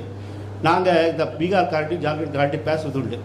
அவனுக்கு 10வது முடிச்சோன்னே இதை 10வது முடித்து மற்றது உடனே வந்து என்னென்னா ஒவ்வொருத்தரும் ஏதோ ஒரு லைக் ஆர்ஆர்பி கோர்ஸுக்கு தனி கோர்ஸ் இருக்கும், அந்த கோர்ஸில் போய் ஜாயின் பண்ணுவானுங்க. ஒர்க் அவுட் பண்ணி பார்த்துட்டே இருப்பானுங்க. நீங்கள் நைட்டில் கூப்பிட்டு இந்த கணக்கு என்னன்னு கேட்டால் அவன் சொல்லுவான், ஆன்சர் சொல்லுவான். அந்தளவுக்கு படிப்பானுங்க. அதனால தான் அவனுக்கு வரானுங்க. சில நேரத்தில் நாங்கள் வந்து அதை இன்ஸ்பெக்ஷன் போகிறப்ப ஆளில்லாத கேட்டு, அங்கே அந்த ஆள் இருக்க கேட் இருக்கலாங்க, எல்சி கேட்டு கேள்விப்பட்டிருப்பீங்க. அங்கே அவன் ஒருத்த மட்டும் தனியாக வந்துட்டு படிச்சுட்டு இருப்பான். எதுடா படிச்சுருக்கேன்னு கேட்டால் சார் இன்னொரு எக்ஸாம் வந்துட்டு இருக்கு, அதுக்கெல்லாம் படிச்சுட்டு இருப்பான். அந்த மாதிரி அவங்க வந்து கடின உழைப்பு போட்டங்காட்டி தான் அங்கே எல்லா இடத்துலையும் அவங்க வந்துட்டு இருக்காங்க. இப்போ இது நம்மளால் என்ன பண்ணுறாங்க, சரி நாம் வந்து இப்போ இதாண்ட பறிச்சதாண்ட அப்புறம் பார்த்துக்கலாம், பிறகு பார்த்துக்கலாம் அப்படின்னு சொல்லிட்டு எல்லாம் விட்டுருவோம். நம்ம இந்த ஞாயிறு சனிக்கிழமை உங்களுக்கு நீங்கள் ஃப்ரீயாக இருக்கிற சமயத்தில் இதெல்லாம் போட்டு பாருங்கள். போட்டு பார்த்துட்டு உங்களுக்கு நீங்கள் ஒரு டைம் வச்சுக்கோங்க. இந்த டைமில் அவன் டைம் கொடுத்துருவோம், அந்த டைமுக்குள்ளே நான் போட்டு பார்க்கணும் எவ்வளோ சம் போடணும். இன்றைக்கி இந்த வாரம் வந்து நீங்கள் 40 சம் போட்டிங்கன்னா அடுத்த வாரம் 50 சம் போடணும், அடுத்த வாரம் 60 சம் போடணும். இந்த மாதிரி ஒவ்வொரு நாளும் நீங்கள் இம்ப்ரூவ் பண்ணிட்டு வந்தால் தான் உங்களுக்கு அந்தளவுக்கு போட்டி விட முடியுமே ஒழிய, மற்றபடி பீகார்காரன் வந்துட்டானே ஜார்க்கண்ட்காரன் வந்துட்டேன் நம்ம உரி பண்ண முடியுதான் ஒழிய அவன்கிட்ட நம்ம போட்டி பட முடியாது.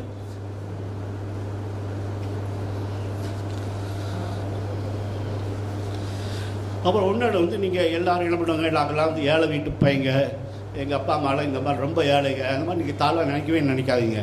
இப்போ நிறைய பேர் பாமரன் வீட்டு மக்கள் தான் வந்து எல்லோரும் பெரிய பெரிய ஆளாக இருக்காங்க. இப்போ இங்கே இருக்கிறவங்களே எடுத்துட்டிங்கன்னு வச்சுங்க, எங்கள் அப்பா அம்மாலாம் வந்து ரொம்ப பெரிய படிப்பு படித்தவங்கள ரொம்ப சாதாரண ஆளுக்கு தான். இதே மாதிரி தான் வந்து ஒவ்வொரு பாமர மக்களுடைய வீட்டில் தான் பெரிய பெரிய கல்வியாளர்கள், ஞானிகள், செல்வந்தர்கள் இவங்களாம் வராங்க. அவங்க வந்து பிறந்ததுலேருந்தே வந்து அவங்க அப்பா பெரிய அது சில கேஸ் அந்த மாதிரி உண்டு. ஆனால் அவங்கெல்லாம் போயிடுவாங்க. இங்கே இந்த மாதிரி வர கேஸ் தான் வந்து நிலச்சி நிற்கும். இப்போ வந்து அது அப்துல் கலாம் எடுத்துருங்க. அப்துல் கலாம் வந்து எங்கேயோ ஒரு ராமேஸ்வரம் தீவில் இருந்தவர். அவர் வந்து இப்போ காலையில் 10 வயசில் காலையில் 5 மணிக்கு வர போட் மெயில் எக்ஸ்பிரஸ்லேருந்து இது பேப்பர் வந்தோடனே பேப்பர் எடுத்துகிட்டு போய் வீடு வீடாக போடுறவர். அவங்க வீட்டில் கஞ்சி தான் கொடுப்பாங்க. இந்த மாதிரி ஏழ்மை சூழ்நிலையிலேருந்து வந்தவர். கடைசியில் ஆடியோ இதில் நம்ம டிஆர்டிஓ இந்த மாதிரி இதில் சேர்ந்து ராக்கெட்ஸு இதெல்லாம் ஒரு மேனுஃபேக்சர் பண்ணுறதுக்கு அவர் உறுதுணையாக இருந்து கடைசியில் வந்து இந்தியாவின் முதல் குடிமகன் ஆனார். இது வந்து அவர் வந்து எப்படி இந்தியாவின் முதல் குடிமகன் முதலேருந்தே இல்லை, முதலேருந்து அவங்க அந்த மாதிரி செல்வந்தர்கள் கிடையாது, அவரை தனி உருவாக்கிட்டார். இதே மாதிரி இன்னொரு ஸ்டோரி உண்டு. வந்து அப்ரஹாம் லிங்கனை பற்றி ஒரு ஸ்டோரி. அப்ரஹாம் லிங்கன் வந்து இந்த ஜெயிச்சுட்டு ஒயிட் ஹவுஸில் போய் ஃபஸ்ட்டு பதவி ஏற்கிறாரு. அப்போ ஒரு நியூஸ் ரிப்போர்ட்டர் சொல்கிறாரு, எல்லாம் இவர் பேசி முடித்து பதவியேற்றணும்னு அவரை தாழ்த்துறதுக்காக, எப்போ அது அப்ரஹாம் லிங்கன் நான் போட்டு ஷூ வந்து உங்கள் அப்பா மேனுஃபேக்சர் உங்கள் அப்பா செய்து தந்தது தான் அப்படின்னு சொல்கிறாரு. இவர் உடனே என்ன சொல்கிறார், அப்ரஹாம் லிங்கன் கொஞ்சம் யோசிச்சுட்டு அவர் என்ன வேணாலும் செஞ்சுருக்கலாம், போலீஸு கூப்பிட்டு இந்த ஆளை எடுத்து வெளியே திறந்து விடணும்னாலும் சொல்லியிருக்கலாம். இவர் என்ன சொல்கிறாரு, அப்படியா எங்கள் அப்பா இறந்து 4 வருஷம் ஆச்சு, இப்போ எங்கள் அப்பா செய்து தந்த இந்த காலணி அதாவது ஷூ வந்து இவ்வளோ நாளாக உழைக்குதுன்னா எனக்கு அது ரொம்ப பெருமை. அது எங்கள் அப்பா அந்த மாதிரி ஒரு பொருள் செய்து தந்திருக்காரு. அது வரைக்கும் நான் ரொம்ப சந்தோஷப்படுறேன். அப்புறம் அப்படி சொல்லிட்டு கொஞ்ச நேரம் இருந்துட்டு, இன்னும் ஏதாவது இதில் ரிப்பேர் இருந்தா நீ கொண்டு வா, நான் உனக்கு ரிப்பேர் செஞ்சு தரேன். ஏன்னா எனக்கு வந்து எங்கள் அப்பா ஷூ எப்படி தைக்கிறதுன்னு சொல்லி தந்திருக்காரு, இந்த அமெரிக்காவை எப்படி ஆளணும்னு எனக்கு சொல்லி தந்திருக்காருன்னு சொல்லிட்டு ஒரு சொன்னோட நான் வணங்கி போயிட்டோம். அதுக்கப்புறம் பேசுவது அது மாதிரி நீ எதையும் தாழ்வாக நினைக்காதீங்க. இப்போ குரூப் ஸ்டடி இப்போ இந்த காலகட்டத்தில் வந்து முக்கியமாங்க. இந்த 3 வருஷம் 4 வருஷம் ஹாஸ்டல் இருக்கிறவங்களுக்கு பர்டிகுலராக ஹாஸ்டலில் போய் சேர்ந்தவங்களுக்கு தனியாக வீட்டிலேருந்து போனாலும் சரி குரூப் ஸ்டடிங்கிறது ரொம்ப முக்கியம். ஏன்னா குரூப் ஸ்டடியில் தான் வந்து என்னென்னா நீங்கள் வந்து ஒருத்தர் சொல்லிக்க முடியும்.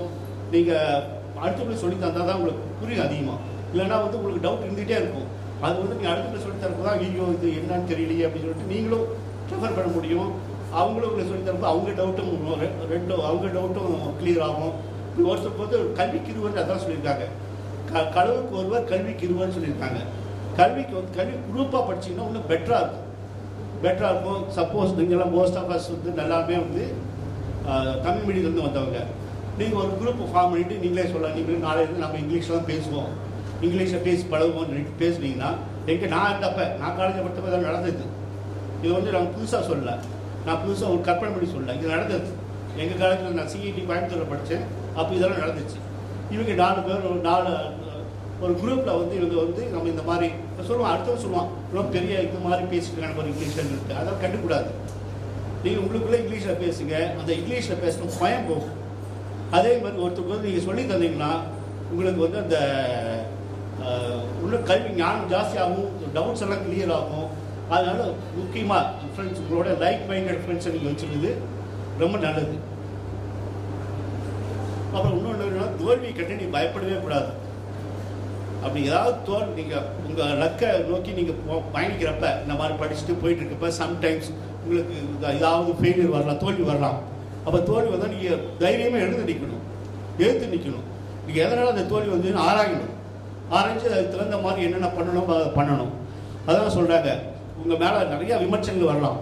இந்த விமர்சனங்களை கண்டு வரலாமல் நீங்கள் வந்து தாழ்வு மனப்பானையை நீக்கிட்டு நான் இந்த அச்சீவ் பண்ண போகிறேன் ஓடிக்கிட்டே உங்கள் லக்கை நோக்கி ஓடிக்கிட்டே இருந்தால் உன்னை ஜெயிக்கிறதுக்கு எவனாலையும் முடியாது. அது முக்கியம். அதாவது இந்த காலகட்டத்தில் வந்து நீங்கள் டைம் தான் இம்பார்ட்டன்ஸ். டைம் வந்து ரொம்ப அதாவது முதலீடு ப்ராப்பராக நீங்கள் முதலீடு பண்ணணும். ஒவ்வொரு நாளும் நீங்கள் முதலீடு பண்ணணும், அதுதான் முக்கியம். அப்புறம் வந்து அப்துல் கலாம் சார் சொன்னார், ஒரு 4 வார்த்தை சொன்னார். 4 வார்த்தை சொல்லிட்டு நான் முடிச்சுக்கிறேன். வாழ்க்கையில் லட்சியம் வேண்டும். லட்சியம் இருந்தால் எதையும் அடைந்து விடலாம். அந்த லட்சியத்தை அடைவதற்கு வேண்டிய அறிவை தேடி பெற வேண்டும். கடின உழைப்பு வேண்டும். பிரச்சனைகளை எதிர்கொள்ள துணிவு வேண்டும். ஓடி ஒழியக்கூடாது. நல்லொழுக்கம் வேண்டும். இவை இருந்தால் வாழ்க்கை வெற்றி தான். தேங்க்யூ ஸோ மச் கேள்விப்பட்டதற்கு. மற்றும் உங்களுக்கும் உங்கள் அனைவருக்கும் ஆகச் சிறந்ததை, மாணவர்களாக உங்களுக்கு ஆகச் சிறந்ததை நான் வாழ்த்துகிறேன். நீங்கள் சமுதாயத்தில் ஏற்படும் தாக்கங்களை, நீங்கள் எதிர்கொள்ளும் கனவுகளை மற்றும் நீங்கள் அழைப்போம் வெற்றிகளை காண நான் மிகவும் ஆவலுடன் இருக்கிறேன். தேங்க்யூ. ராஜேந்திரன் ஐயா அவர்கள் பொன்னாடை போர்த்துகிறார். நன்றி ஐயா.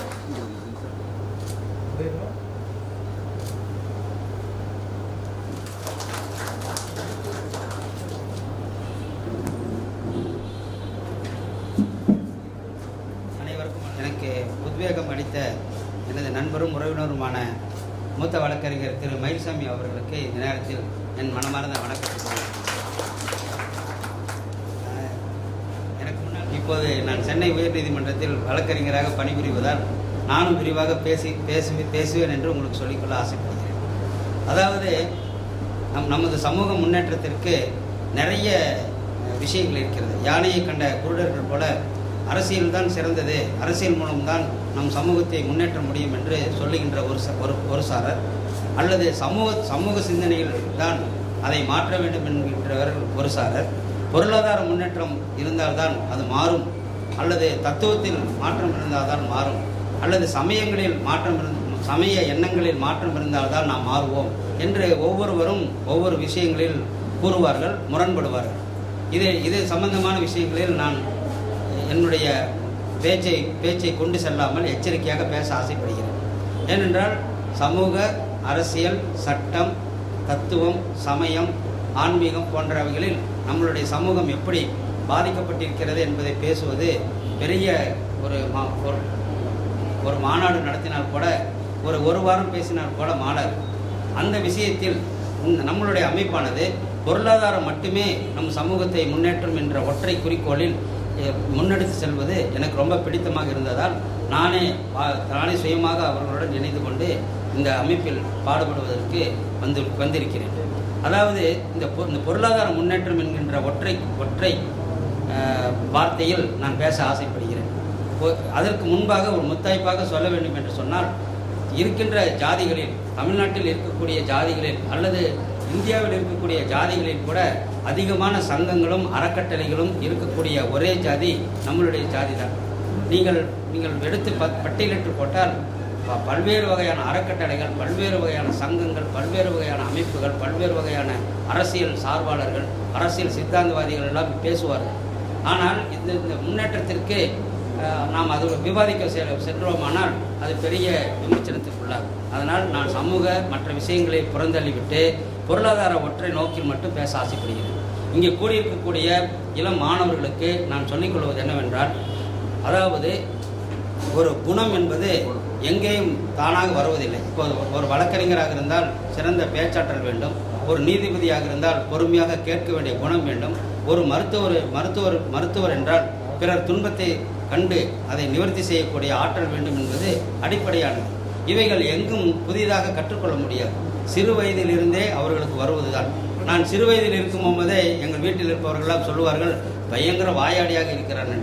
ஒரு உதாரணமாக சிரிப்புக்காக சொல்கிறேன். நான் என்னுடைய அத்தையோட வீட்டிற்கு உறவினராக சென்றோம் என்றால் அவர்கள் ஒரு பாத்திரத்தில் கறி குழம்பு வைத்து கொண்டு அவர்களுடைய மகன்களுக்கு கறியாக இருக்கிற பீஸை போட்டுட்டு அந்த கரண்டியை ஒரு சுற்றி விடுவாங்க.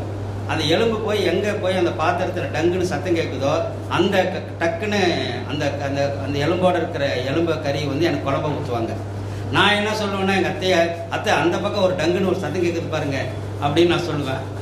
சொன்ன உடனே எங்கள் மாமா கேட்பாரு, என்னப்பா சொல்கிறேன்? இல்லைங்க, அந்த பக்கம் டங்குன்னு சத்தம் கேட்டுச்சுன்னா அந்த எலும்பு கறியை எனக்கு போடுவாருங்க அப்படின்னா எங்கள் மாமா எங்கள் அத்தையை முறைப்பார். அது மாதிரி சின்ன வயசுலேயே வந்தீங்கன்னா வீட்டில் வில்லங்க முட்டை வைக்கிறோட அப்படின்னு எங்கள் அத்தை சொல்கிறத நான் கேட்டிருக்கிறேன். அது நான் யாரும் சிரிக்கணும்னு நினைக்கிறேன். அது மாதிரி ஒரு இளம் பருவத்திலேயே இப்போ சில சமயம் யாராவது அடிபட்டுட்டாங்கன்னு வச்சுக்கோங்க, உடனே எண்ணெய் போட்டு நீ வருது. ஒரு வயதானவர் கை பிடிச்சிருக்குதுப்பா அப்படின்னு சொன்னால் அந்த கையை அமுத்தி விடுறது. ஒரு உதவி செய்யக்கூடிய மனப்பக்குவம் இருப்பவர்கள் பிற்காலத்தில் மருத்துவர்களாக தான் வருவார்கள். அதை போல இந்த வயது இருக்கக்கூடியவர்களுக்கு அந்த குடும்பத்தில் இருக்கக்கூடிய பிரச்சனைகளை கவனமாக செய்யும் பொழுது அவர்களுக்கு பிற்காலத்தில் ஒரு தலைமை பண்பு வரும். இப்பொழுது உதாரணத்திற்காக காலையில் எழுந்திரிச்சு எல்லோரும் வாக்கிங் போவார்கள். இப்போ நான் அது மாதிரி வாக்கிங்லாம் போகிறதில்லை. நான் வீட்டில் ஏதாவது இருந்தால் வேலை செய்வேன். ஃபேன் துடைப்பேன், அந்த ஃபர்னிச்சர்லாம் தள்ளி போட்டு கூட்டி விடுவேன். இல்லை வேறு ஏதாவது கிரைண்டர் கழுவுறதா இருந்தால் கழுவி கொடுப்பேன். ஏதாவது ஒரு வேலையை செஞ்சு அந்த கழுவரியை நான் செலவிட்டுருவேன்.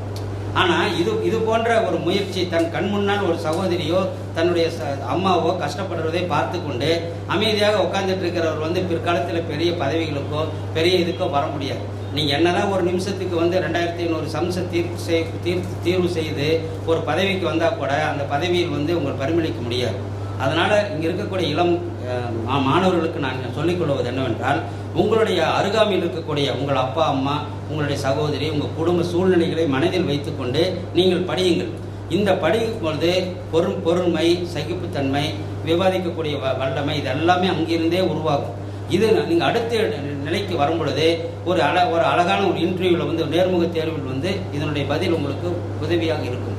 எனவே எப்படி இருந்தாலும் உணவு, உடை, இருப்பிடம், மருத்துவ வசதி, மனமகிழ்ச்சி, இந்த 5 தளங்களில் தான் நீங்கள் பயனளிக்க முடியும்.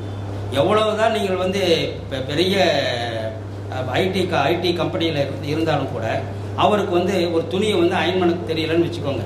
ஒரு மீட்டிங் போகணும், கோட்டு சட்டையெல்லாம் கலைஞ்சது கசங்கின மாதிரி இருக்குது, அந்த தொழிலாளி அன்றைக்கி வரல, அதை அயன் பண்ணி புதுசாக போடணும். இப்போ என்ன சொல்லுவாங்கன்னா, அதுக்கு பதிலாக போய் 10,000 ரூபாய்க்கு ஒரு கோட் சூட் வாங்கிட்டு மீட்டிங் போயிடலாம்பாங்க. அதாவது என்னென்னா, ஒரு அயன் பண்ணக்கூடிய ஒரு டெக்னிக் சின்ன வயசில் அந்த ஒரு ஸ்கில்லை கற்றுக்காத காரணத்தினால அது பிற்காலத்தில் பெரிய செலவு கொடுக்கும்.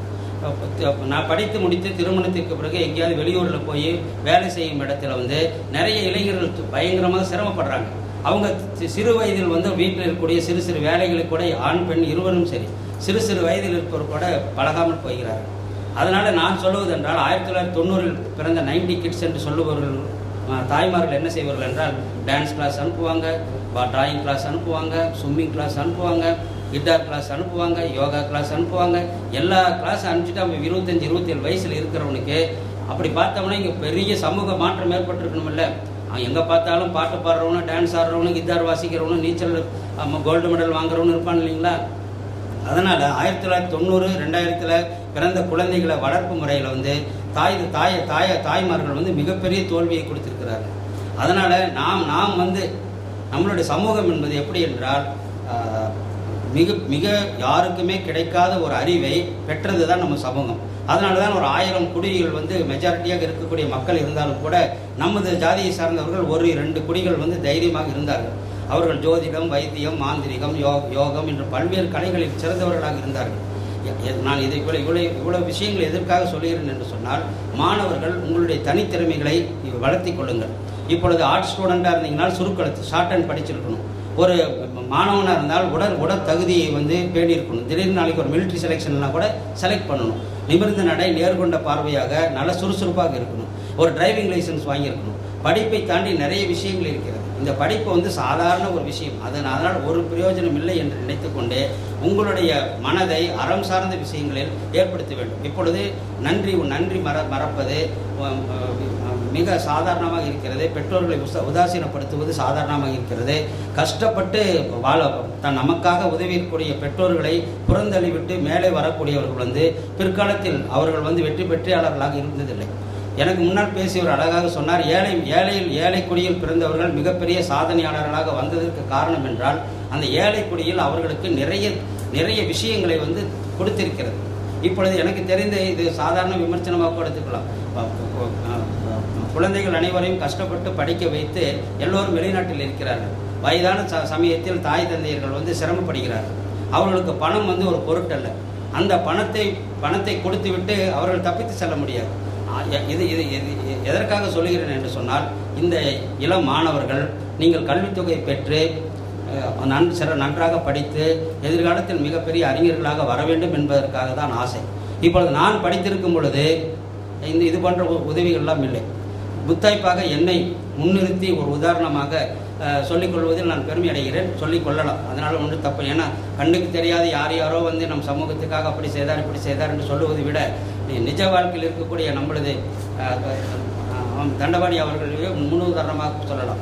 30 வருடத்திற்கு முன்பாகவே அவர் வந்து கம்ப்யூட்டர் துறையில் கால் பதித்து விட்டு இருக்கிறார். நம்மளுடைய ஜாதிக்கு அவர் பெரிய ஐக்கான். ஒரு கைத்தட்டு கொடுங்கள் அவருக்கு. நான் 1990-95களில் மிகப்பெரிய வழக்கறிஞராக திரு மயில்சாமி அவர்கள் பொள்ளாச்சி நகரத்தில் மிகப்பெரிய வழக்கறிஞராக சேவை புரிந்திருக்கிறார்.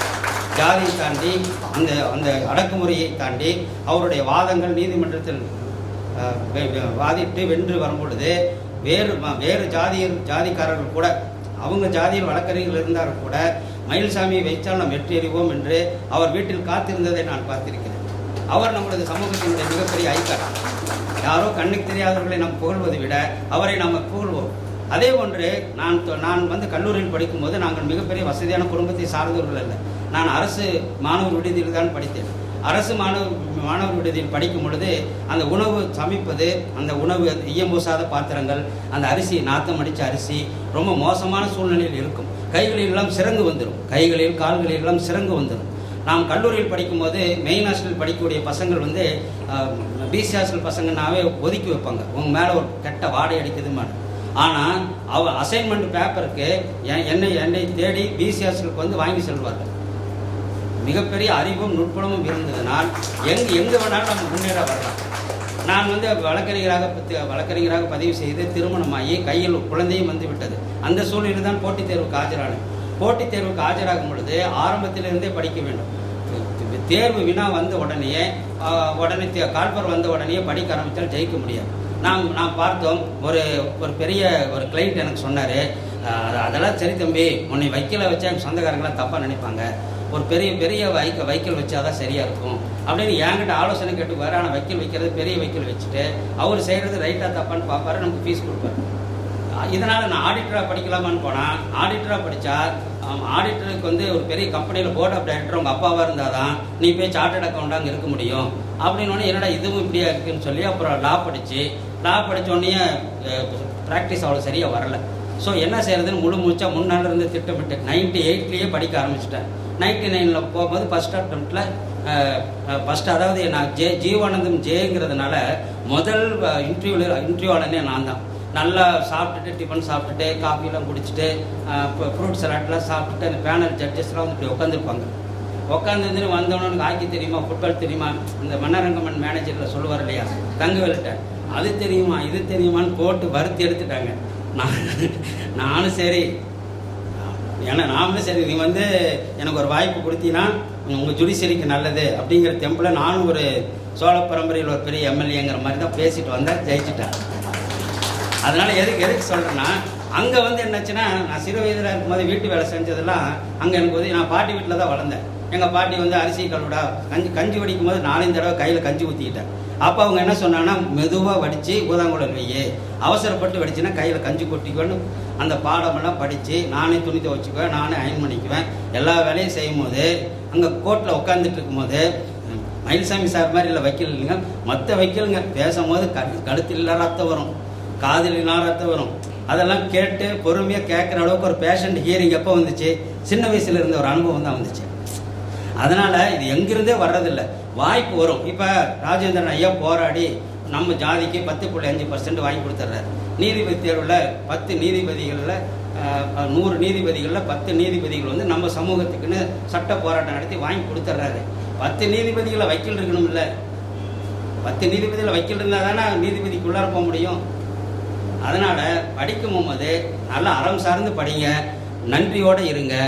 உணவு, உடை, இருப்பிடம், மருத்துவ வசதி, மனமகிழ்ச்சி, இந்த தளங்களை தாண்டி நீங்கள் எங்கேயுமே பயணிக்க முடியாது என்று கூறி இந்த சிறப்பான விழாவிற்கு எனக்கு ஒரு அனுமதி கொடுத்து பேசுவதற்கு வாய்ப்பு கொடுத்த உங்கள் அனைவரையும் என்னுடைய மனமார்ந்த வணக்கத்தை தெரிவித்துக் கொண்டு, அடுத்ததாக இந்த இளைஞர்கள் அடுத்த சந்திப்பில் பார்க்கும்போது மிகப்பெரிய ஐஏஎஸ் ஐபிஎஸ் அதிகாரிகளாகவோ அல்லது மிகப்பெரிய திருப்பூரில் மிகப்பெரிய பனியன் ஃபேக்டரி நடத்தக்கூடியவர்களாகவோ அல்லது என்னை போன்று நான் பணியில் இருந்தவாறு நீதிபதிகளாகவோ அல்லது எனக்கு முன்னால் பேசிய மத்திய மாநில அரசு அதிகாரிகள் போலவோ உயர் பதவிகளை பெற்று சுய தொழில்களில் சிறந்து அவர்கள் விளங்கி அவர்கள் குடும்பத்தையும் சமூகத்தையும் குறிப்பாக நம்ம சமூகத்தையும் பார்க்க வேண்டும் என்று கூறிக்கொண்டு நன்றி கூறுகிறேன். வணக்கம்.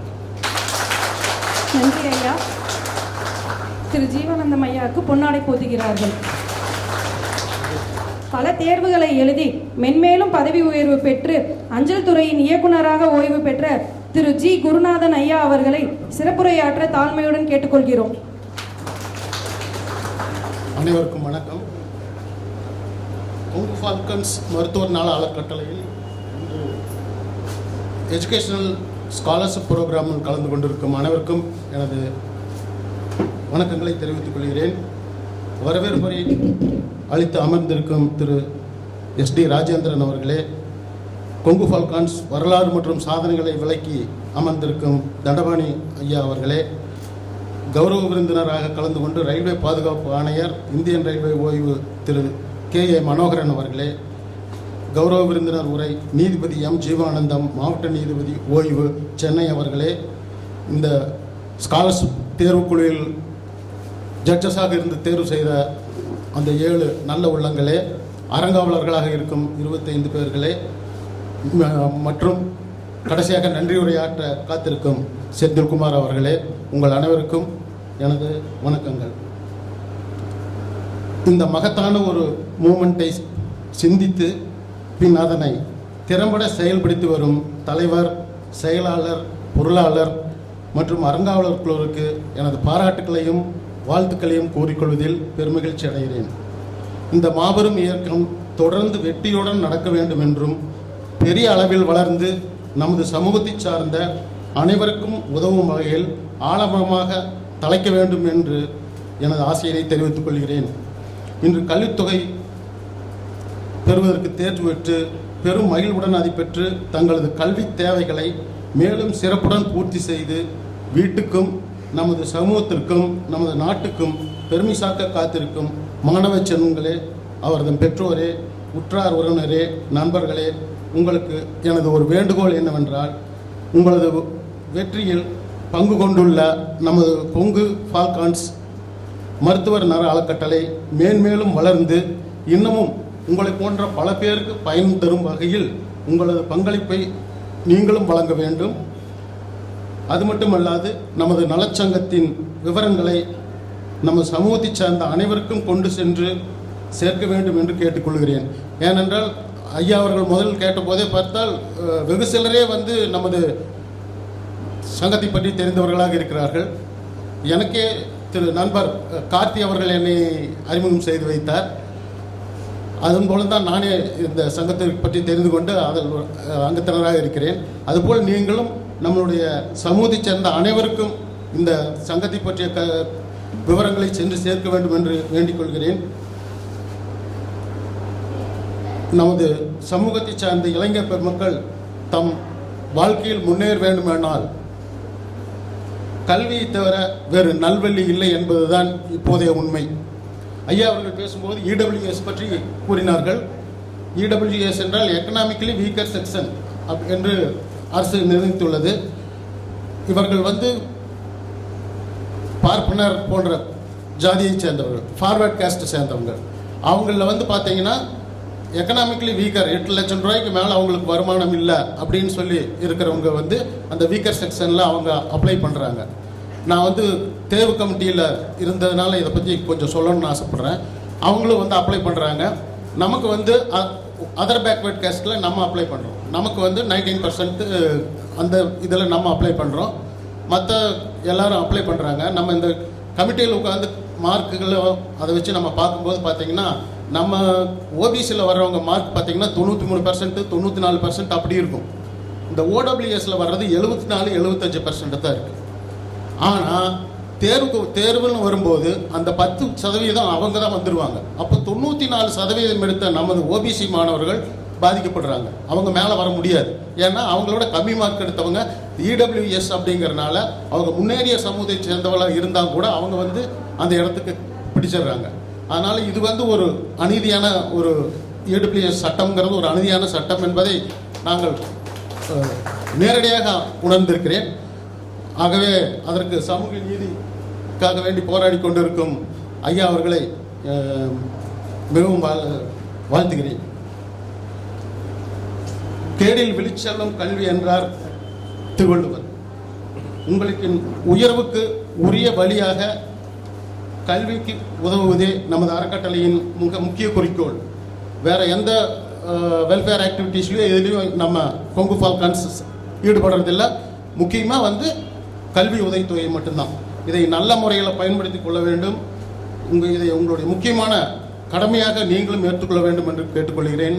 டியர் ஃப்ரெண்ட்ஸ், உங்கள் கல்விக்கான தேடலில் ஒரு முக்கியமான கட்டத்தில் இப்பொழுது இருக்கிறீர்கள். நீங்கள் கற்றல் என்பது வாழ்நாள் முழுவதும் தொடரும் ஒரு செய்கை.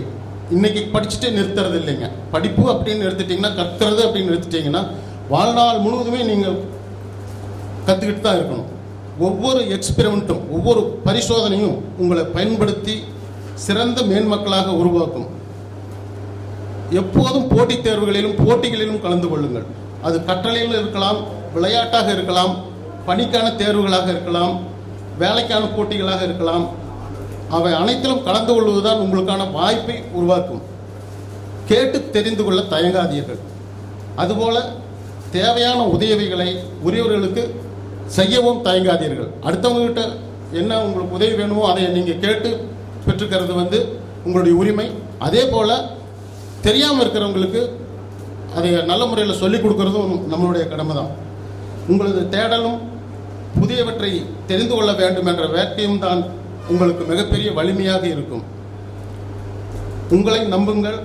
உங்களின் திறமையையும் உங்களின் தனித்துவத்தையும் நம்புங்கள். எதை அடைய வேண்டும் என்று நீங்கள் மனதால் உறுதியேற்றிருக்கிறீர்களோ அதை நீங்கள் நிச்சயமாக அடைவீர்கள்.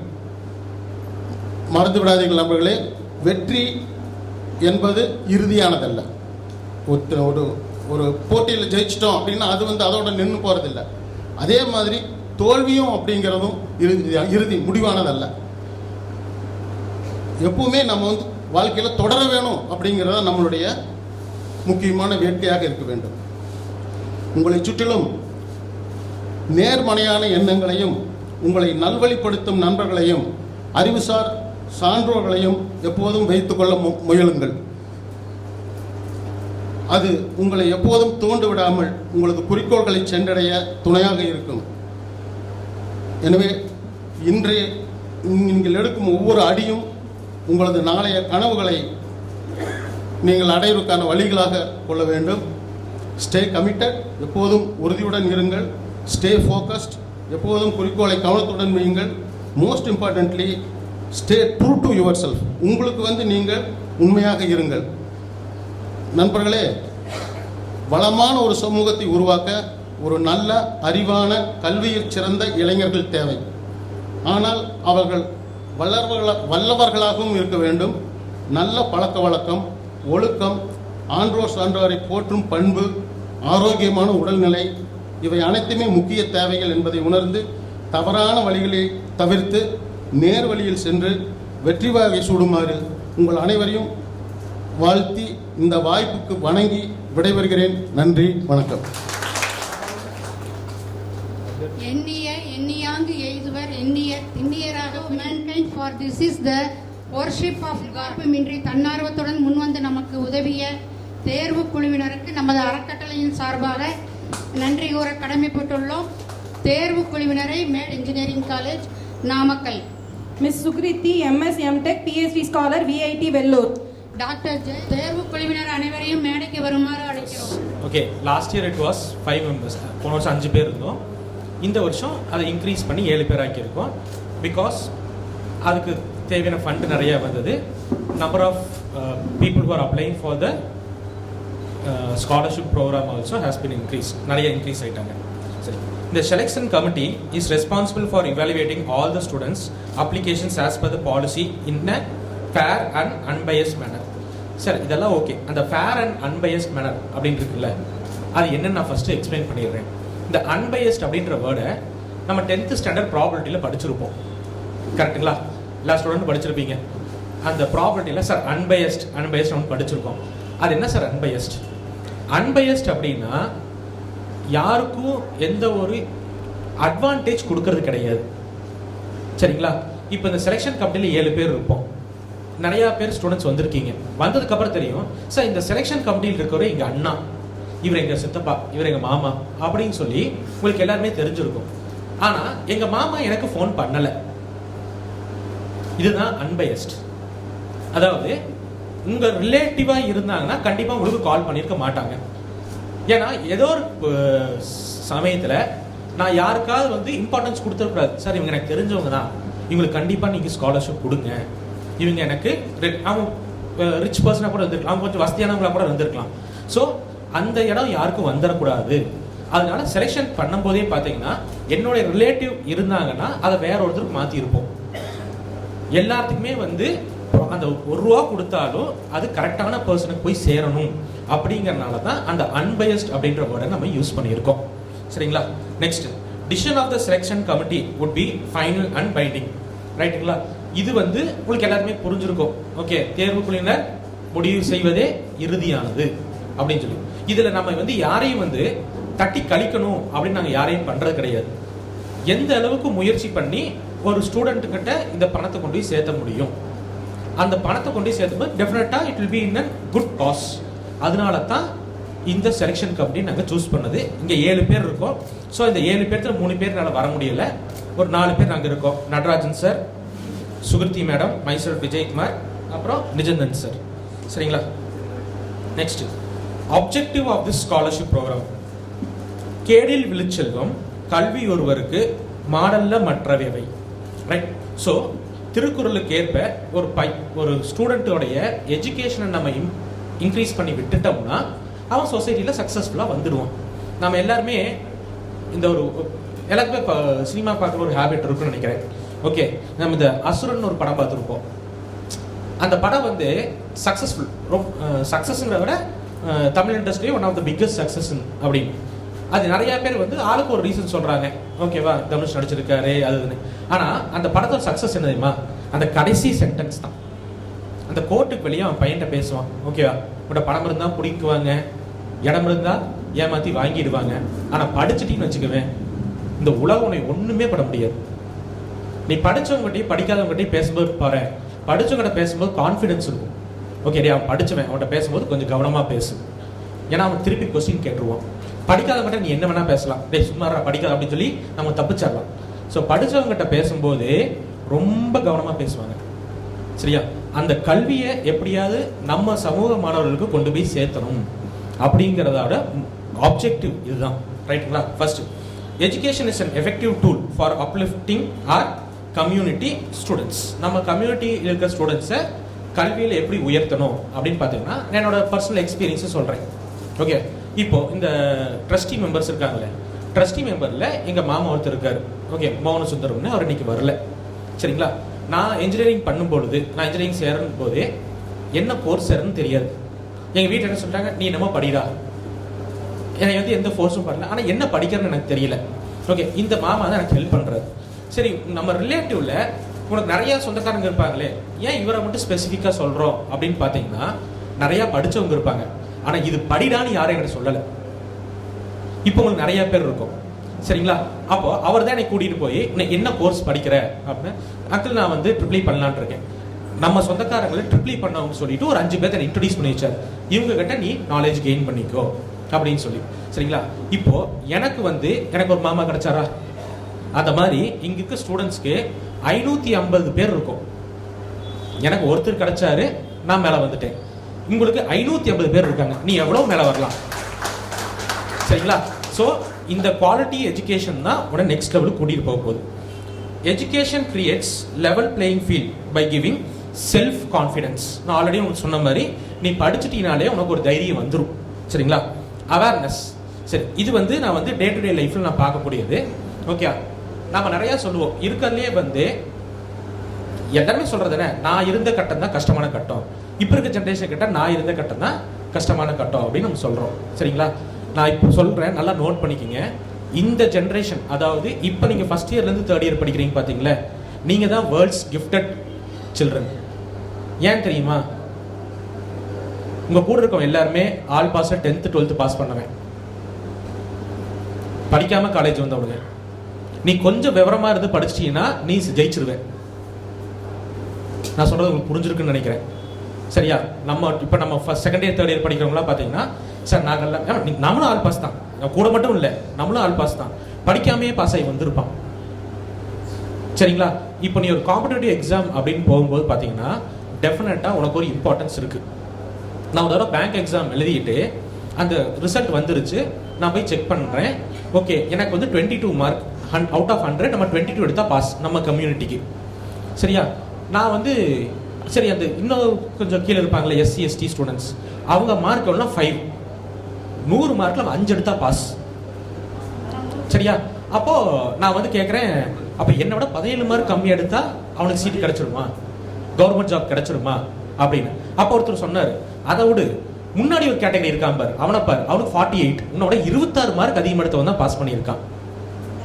நீ உனக்கு கீழ் இருக்கவனை பார்க்காத, உனக்கு இருக்க ஆப்பர்ச்சுனிட்டியை பாரு. வேற ஒருத்தன் 48 மார்க் எடுத்தா பாஸ், நீ 22 எடுத்தா பாஸ், நீ கவர்மெண்ட் எம்ப்ளாயி ஆயிடலாம். சரியா? ஸோ உன்னுடைய ஆப்பர்ச்சுனிட்டிஸ் ஒன்று சுற்றிக்கிட்டே இருக்குது. பட் என்ன ப்ராப்ளம் அப்படின்னா, நமக்கு அவேர்னஸ் கிடையாது. ஓகே, சார் இப்போ நிறைய பேருக்கு ஒரு டவுட் இருக்கும், சார் நம்ம குரூப்பில் நிறைய ஸ்டூடெண்ட்ஸ் இருக்கோம், நான் காலேஜ் படிச்சுக்கிட்டு இருக்கேன், செகண்ட் இயர் தேர்ட் இயர் படிக்கும்போது எனக்கு ஈஸியாக கவர்மெண்ட் ஜாப் போகணும் அப்படின்னா, one of the easiest way is banking. பேங்க்ல நீ ஈஸியாக உள்ள போயிடலாம். சரியா? ரைட்டா? நான் பேங்கிங் போகும்போது என்னை 2 கொஸ்டின் கேட்டாங்க. டெஸ்ட் பாஸ் பண்ணியாச்சு, ஃபைனல் இன்டர்வியூ 2 கொஸ்டின் பாஸ் பண்ணால் நான் SBIயில் ஒன் ஆஃப் த கிளர்க் உள்ளே போயிடலாம்னு வச்சுக்குவேன். 2 கொஸ்டின் கேட்டாங்க. திருப்பூரில் ஆரம்பித்த நியூ வாட்டர் பாலிசி என்ன அப்படின்னாங்க. எனக்கு அது தெரியல, நியூ வாட்டர் பாலிசி எனக்கு தெரியல. ஓகேவா? அப்புறம் இன்னொரு கொஸ்டின் கேட்டாங்க, அந்த நியூ வாட்டர் பாலிசி என்னன்னா திருப்பூர் நியூ வாட்டர் பாலிசி, அவ்வளோதான். இது எனக்கு தெரியல. சரியா? இது என்னன்னா அவேர்னஸ் கிடையாது. ஒரு இன்டர்வியூ போகும்போது நான் படிச்சுட்டு போகணும் அப்படிலாம் கிடையாது, சும்மா ஜாலியாக போகிறது. போனால் நமக்கு போனோன்னே கதவை திறந்து வச்சுட்டு கமான் நீங்கள் பேங்க் ஆஃபீஸர் அப்படின்னு வேலை கொடுத்துருவாங்க அப்படின்னு நம்ம தப்பாக நினச்சிக்கிட்டு இருக்கோம். சரியா? லைஃப் ஜாலியாக தான்ப்பா இருக்கும். ஓகே. ஆனால் அந்த ஆப்பர்ச்சுனிட்டின்னு வரும்பொழுது கொஞ்சம் விவரமாக இருந்து பொழைச்சிட்டிங்கன்னா லைஃப்பில் ஜெயிச்சிருவேன். சரியா? Next, equal opportunity. Okay, opportunities are given for every one this. Okay, யோசிச்சு பாரு. ஓகே, நாம எல்லாமே யோசிப்போம், சார் நான் அப்ளை பண்ணால் எனக்கு கவர்மெண்ட் ஜாப் கிடைக்குமா அப்படின்னா கண்டிப்பாக கிடைக்கும். ஏன்னா இந்த ஸ்காலர்ஷிப்புக்கு ஒரு 130 பேர் அப்ளை பண்ணியிருக்காங்க. அந்த 130 பேர்த்துல 50 பேர் தானே செலக்ட் பண்ணியிருக்க. நீ ஃபர்ஸ்ட் லெவல் ஜெயிச்சிட்டியா இல்லையா? Sir no. ஓகே, சி, நம்ம ஸ்காலர்ஷிப் கொடுக்கும்போது 50% எடுத்தவங்களுக்கு நம்ம கொடுக்கறது கிடையாது. சரியா? 90% ஒரு கட் ஆஃப் வச்சிருக்கோம், 85 ஒரு கட் ஆஃப் வச்சிருக்கோமா? அப்ப 85 அப்படிங்கிறது சாதாரண மார்க்ல தம்பி, ரொம்ப கஷ்டப்பட்டு படிச்சா மட்டும் தான் முடியும். 85 it's not an easy task. உங்களுக்கே தெரியும், கரெக்டா இல்லையா? உங்க ஃப்ரெண்ட்ஸ் கூட கம்பேர் பண்ணும்போது தெரியும்ல, பரவாயில்ல நம்ம நல்ல மார்க் எடுத்திருக்கோம் அப்படின்னு. நீ முதல் லெவல் ஜெயிச்சுட்ட, இனி அடுத்த லெவல் வந்து காலேஜ்ல இருந்து நீ வெளியே வரும்போது நல்ல ரிசல்ட்டோட வந்துட்டீங்கன்னா நீ ஈஸியாக ஜெயிச்சிருவேன். செகண்ட் இயர்ல இருந்து கவர்மெண்ட் ஜாப் எழுதுங்க, பேங்கிங் அப்ளை பண்ணு. சார் எனக்கு பேங்கிங்ல எப்படி அப்ளை பண்ணணும்னு தெரியாது, அதுக்கு என்ன படிக்கணும்னு தெரியாது அப்படின்னா அதுக்கான ஒரு என்சைக்ளோபீடியா தான் நம்ம கொங்கு ஃபால்கன்ஸ் குரூப். அதை நீ ஒரு டெக்ஸ்ட் மட்டும் தட்டேன், உனக்கு தேவையான அத்தனையுமே வந்து சேரும். சரியா? ஃபர்ஸ்ட் வந்து இப்படி ஒரு சங்கம் ஆரம்பிக்கிறோம் அப்படின்னு, சங்கம்னாலே நமக்கு ஒரு தப்பான எண்ணம் இருக்குதா, அது சும்மா இருப்பாங்க வேலையெல்லாம் பேசிட்டு இருப்பாங்க அப்படின்னு. ஓகேவா? இது அப்படிப்பட்ட சங்கம் கிடையாது. சரியா? வேலையோட பேசுற சங்கம். சரியா? உனக்கு என்ன சந்தேகனாலும் நீ ஒரு போஸ்ட் மட்டும் போட. சரியா? நான் வந்து I'm working as an mathematics teacher. ஓகேவா? நான் ஒரு குரூப்ல இருக்கேன். அதில் எப்படின்னா ஒரு 1000 மேக்ஸ் டீச்சர் இருப்போம் வேர்ல்டு வைடா. ஒரு கொஸ்டின் போட்டாங்கன்னா யாரோ ஒருத்தர் ஆன்சர் கொஸ்டின் போடுறாங்களா, அந்த ஆன்சர் வந்து யாரோ ஒருத்தர் போடுவாங்க. சார் எனக்கு இந்த கொஸ்டின் டவுட் அப்படின்னு சொன்னாங்கன்னா வேர்ல்டு வைடு இருக்கிற 1000 மேக்ஸ் டீச்சர்ல யாரோ ஒருத்தர் எங்களுக்கு ஆன்சர் கொடுத்துருவாங்க. அப்போ நான் ஒரு தடவை ஒரு ஆன்சர் கொடுத்துட்டேன். ஓகே, கொடுத்த உடனே இன்னொரு ஒரு professor, he's from US. Okay, அவர் எனக்கு மெசேஜ் அனுப்புறாரு, இந்த ஸ்டெப் எப்படி உங்களுக்கு தோணுச்சு அப்படின்னு சொல்லி கேட்குறாரு. அப்புறம் நாம அது ஒரு டிஸ்கஷன், ஒரு ஹெல்த்தி டிஸ்கஷன். அடுத்த நாள் ஒரு மெசேஜ் போடுறாங்க, போடும்போது ஒரு ஆன்சர் வருது, வேற ஒரு ப்ரொஃபஸர் போட்டாங்க. எனக்கே ஆச்சரியமா இருந்தது, இது நல்லா இருக்கே அப்படின்னு சொல்லிட்டு. நம்ம என்ன பண்ணுவோம் யூஸ்வலா, இந்த மாதிரி கொஞ்சம் யாராவது ஆன்சர் பண்ணா அவங்க நம்பர் ஸ்டோர் பண்ணி வச்சுக்கோம், என்னைக்காவது நமக்கு தேவைப்படும். ஓகேவா? ஸோ நாங்கள் கால் பண்ணும்போது உங்கள் பேரண்ட் எல்லாத்துக்குமே எங்கள் நம்பர் வந்துருக்கும், அந்த நம்பர் ஸ்டோர் பண்ணி வச்சுக்கோ, என்னைக்காவது ஹெல்ப்னா இது தேவைப்படும். நான் ஸ்டோர் பண்ணி வச்சாச்சு. அப்புறம் அந்த ப்ரொஃபஸர் வந்து ஒரு தடவை இந்தியா, அவங்க ஷி வாஸ் ஃப்ரம் இந்தோனேஷியாவில் அவங்க ஒர்க் பண்ணுறாங்க ஒரு ஸ்கூலில், பிரின்சிபல் கம் மேக்ஸ் டீச்சர். அவங்க இந்தியா வராங்க, I am reaching India, if anyone is that we could meet அப்படின்னு சொல்லிட்டு பார்த்தா கோயம்புத்தூர். கடைசியில் பார்த்தா அவங்க அத்தை, கொஞ்சம் டிஸ்டன்ட் ரிலேட்டிவ். ஓகேவா? அப்போ நான் கேட்டேன். அப்போ அவங்க சொல்கிறாங்க, நினச்சண்டா மேக்ஸ்னு கொஸ்டின் வரும்பொழுது போட்டாலே அது நம்ம கம்யூனிட்டி ஆளாக தாண்டா இருப்பான். நீ நல்லா நோட் பண்ணி பாரு, நம்ம கம்யூனிட்டியில் உங்கள் போன ஜென்ரேஷன் அதுக்கு முந்தின ஜென்ரேஷன் பார்த்தீங்கன்னா மேத்தமெட்டிக்ஸில் பயங்கர ஸ்ட்ராங்காக இருப்போம். ஓகே, யோசிக்கும் திறமை அதிகமாக உள்ள கம்யூனிட்டியில நீ பிறந்திருக்க, இதுவே பெரிய வரம். சரியா? நெக்ஸ்ட் பா. Okay, broad mindset. Okay, broad mind செட்ன்றது உங்களுக்கே நல்லா தெரிஞ்சிருக்கும், கரெக்டா? ஸோ சொல்லும்போது தெரிஞ்சிருக்கும், எதையுமே ரொம்ப குறுகிய மனப்பான்மையோட பார்க்காத. ஓகேவா? Opportunities are given for every one, அதை கிராஸ் பண்ணிக்கிறவன் வாழ்க்கையில் ஜெயிக்கிறான். ஓகேவா? Prepares for moving to next orbit of development. Okay, உன்னை அடுத்த கட்டத்துக்கு கொண்டு போறதுக்கான இது முழு முயற்சி. சரியா? நம்ம ஸ்காலர்ஷிப் அமௌண்ட் கொடுக்குறோம் அப்படிங்கிறது என்ன அப்படின்னா, ஓகே அவங்களால கட்ட முடியலன்னு கிடையாது. ஓகே, இது ஒரு pushing towards the next generation. எனக்கு சப்போர்ட் பண்றதுக்கு 500 பேர் இருக்காங்களா? யோசிச்சு பாரு. இது வரைக்கும் நீ யாராவது யோசிச்சு பார்த்துருப்போமா போன மாசம் வரைக்கும்? ஓகே, என்னை காப்பாற்றுறதுக்கு எங்கள் அப்பா அம்மா இருக்காங்க, சிங்கிள் பேரண்டாக தான் அம்மா இருக்காங்க, அப்பா இருக்காங்க, யாராவது எங்கள் சொந்தக்காரங்க, ஒரு நல்ல உள்ளம் படைச்ச சொந்தக்காரங்க யாராவது ஹெல்ப் பண்ணுவோம் அப்படின்னு நினச்சிட்டு இருந்திருப்பேன். நீ எதிர்பார்த்த 2 பேர், ஆனால் உனக்கு கிடைச்சது 550 பேர். சரியா? இந்த 550 பேரு உன்னை ஜெயிக்க வைக்கிறதுக்காகவே நாங்கள் போராடிக்கிட்டு இருக்கோம். நேற்று நைட்டு 10 மணிக்கு கூட ஒரு பேரண்ட்டை கூப்பிட்டு நான் பேசுகிறேன். சரியா? So we are ready to push you towards the next level. சரியா? நீ என்ன பண்ணுவ? நீ அடுத்து இன்னொருத்தர் நெக்ஸ்ட் லெவல் கொண்டு போவ. சரிங்களா? Next, whom to help. இது நிறைய பேருக்கு இருக்க டவுட்டு. சார் நிறைய பேர் அப்ளை பண்ணோம், ஏன் இந்த 52 மெம்பர்ஸை மட்டும் நீங்கள் செலக்ட் பண்ணீங்க அப்படின்னா அதுக்கான கிரைட்டீரியா இருக்கு. Students should belong to our community, நம்ம சமுதாயத்தை சேர்ந்தவங்களா இருக்க வேண்டும் அப்படிங்கிறதுல we were very strong in that. அதனால தான் கால் பண்ணி நிறைய கொஸ்டின்ஸ் உங்களை கேட்டிருப்போம். சரிங்களா? எக்கனாமிக்லி டிஸ்அட்வான்டேஜ், தட் இஸ் பேரண்டோடைய total income of the family has to be below 25,000 மேலே இருக்கக்கூடாது. மொத்தம் ஒரு குடும்பத்தோட வருமானம் வந்து 25,000 இருக்கணும். ஓகே, அப்படி இருக்கிற ஸ்டூடெண்ட்டுக்கு மட்டும்தான் நம்ம செலக்ட் பண்ணி கொடுக்குறோம். ஓகே, நெக்ஸ்ட்டு மெரிட்டோரியஸ், அதாவது நம்ம இந்த ஸ்காலர்ஷிப் டாப்பர்ஸ் அப்படின்னு சொல்லுவோம் பார்த்தீங்களா. ஓகே, 75% ஆஃப் மார்க்காக இருக்கணும். அப்படி இருக்கவங்களுக்கு மட்டும்தான் நம்ம வந்து இந்த ஸ்காலர்ஷிப் அமௌண்ட் கொடுக்குறோம். Okay, only for college education from recognised institution. பேர் தெரியாத காலேஜுகளை கொடுக்கறது கிடையாது. அதுதான் அதோட மீனிங். சரிங்களா? நம்ம ஒரு நல்ல காலேஜ், அதாவது இந்த காலேஜ் நீ செலக்ட் பண்ணும்போது என்ன பண்ணுறோம், இந்த காலேஜில் படித்தா எனக்கு வேலை கிடச்சிரும் அப்படின்னு நம்பித்தானே ஒரு சில காலேஜ் செலக்ட் பண்ணுறோம். எவ்வளோ பேர்த்து டிஸ்கஸ் பண்ணியிருப்போம், சார் இந்த காலேஜ் போனால் எனக்கு வேலை கிடைக்குமா, இந்த காலேஜில் நல்ல ப்ரொஃபஸர்ஸ் இருக்காங்களா அப்படின்னு நம்ம கேட்டு தானே சேர்றோம். ஸோ அந்த மாதிரி when you are coming from some of the recognized institution, we are ready to give. ஓகேவா? ரைட், நெக்ஸ்ட்டுப்பா. இப்போ இந்த அமௌண்ட் பார்த்தீங்கன்னா ஓகேவா, இது ஒருத்தர் கொடுக்குற அமௌண்ட் கிடையாது. இது வந்து ஒரு 500 பேர் இருக்கிற ஒரு குரூப்ல இருந்து வாலண்டியர்ஸாக நிறையா பேர் வந்து கொடுத்தது தான். இப்போ பாருங்க, இந்த குரூப் பார்த்தீங்கன்னா போன வருஷம் வந்து 2,58,000 ரூபா கொடுத்துருக்கோம். 62 பேர் இதில் கான்ட்ரிபியூட் பண்ணியிருக்காங்க போன வருஷம். சரியா? இந்த 62ங்கிற நம்பரே இப்போ 155 ஆச்சா? இந்த வருஷம் 155, கிட்டத்தட்ட ஒரு 100 பேர் இன்க்ரீஸ் ஆகிருக்கும். சரிங்களா? போன வருஷம் வந்ததை விட இந்த வருஷம் வந்து 2 லட்சம் அதிகமாக இருக்குது. சரியா? ஆனால் உங்களுக்கு ஆக்சுவலி எங்களுக்கு யாருக்குமே தெரியாது. நம்ம இந்த செலெக்ஷன் கமிட்டி அண்ட் இந்த குரூப்பில் ரொம்ப வருஷமாக இருக்கிறவங்களுக்கு தான் தெரியும். இது வந்து நம்ம குரூப், நம்ம கம்யூனிட்டிக்கு என்ன பண்ணலாம் அப்படின்னு வரும்பொழுது நிறையா விஷயம் வந்துச்சு. நம்ம இதை பண்ணலாம், அது பண்ணலாம் அப்படின்னு வரும்பொழுது எல்லாரும் சொன்னது என்ன, எஜுகேஷனுக்கு நாம ஸ்காலர்ஷிப் கொடுப்போம் அப்படின்னா. இது சக்ஸஸ் ஆகுமா அப்படின்னா, குரூப் ஆரம்பிக்கும் போது யாரும் யோசிக்கலையே சக்ஸஸ் ஆகுமான்னு. இதை ட்ரை பண்ணுவோம், கண்டிப்பாக சக்ஸஸ் ஆகிடும். ஓகே, நீ எந்த ஒரு முயற்சியும் வந்து டெடிகேட்டடாக பண்ணுற அப்படின்னா இது சக்ஸஸ் ஆகும். ஓகே, சக்ஸஸ் ஆகும்போது பயத்தில் எந்த ஒரு டிசிஷனுமே எடுக்காத, கண்ணை மூடிட்டு எடு, போனால் போயிட்டு போகுது. சரியா? நம்ம சொல்கிறோம் பார்த்தியா, மூச்சு இழுக்கிறோம், அடுத்த நிமிஷம் இழுக்குமான்னு தெரியல, இருந்தாலும் நம்ம நம்பி போகிறோமா இல்லையா? அந்த மாதிரி எந்த ஆக்ஷன் எடுத்தாலுமே சக்ஸஸ் ஆகும் அப்படின்ற ஒரு நம்பிக்கையில் ஆரம்பித்தது தான் இந்த 4,72,000 ரூபா 155 பேர்லேருந்து வந்தது. சரிங்களா? எல்லாத்தோடையும் அந்த கான்ட்ரிபியூஷன் அங்கே போட்டிருப்பாங்கப்பா. 100 அவ்வளோ பேர் படிக்க முடியாது. ஓகேங்களா? ஸோ எல்லாருமே வந்து they have given some contribution from their side. Okay, அவங்களால என்ன முடியுமோ அது பண்ணியிருக்காங்க. Sir first Thandapani sir, Rajendran sir பேசும்போதே சொன்னார், இந்த 4,72,000 ரூபா இருக்குல்ல, அதுலேருந்து 1 ரூபா கூட நம்ம எடுத்து இந்த ஃபங்க்ஷனுக்கு யூஸ் பண்ணலை. அந்த 4,72,000 உங்களுடைய கல்வி செலவுக்காக மட்டுமே பயன்படுத்துகிறோம். ஓகே, இந்த ஹால் புக் பண்ணது, இங்கே நம்ம லஞ்ச் ரெடி பண்ணுறது, இதுக்கு வந்து ஒரு 75,000 வந்து இதுக்கு தனியாக எல்லாருமே கான்ட்ரிபியூட் பண்ணியிருக்காங்க. ஸோ எல்லாருமே வந்து கஷ்டப்பட்டு சம்பாதிக்கணும்.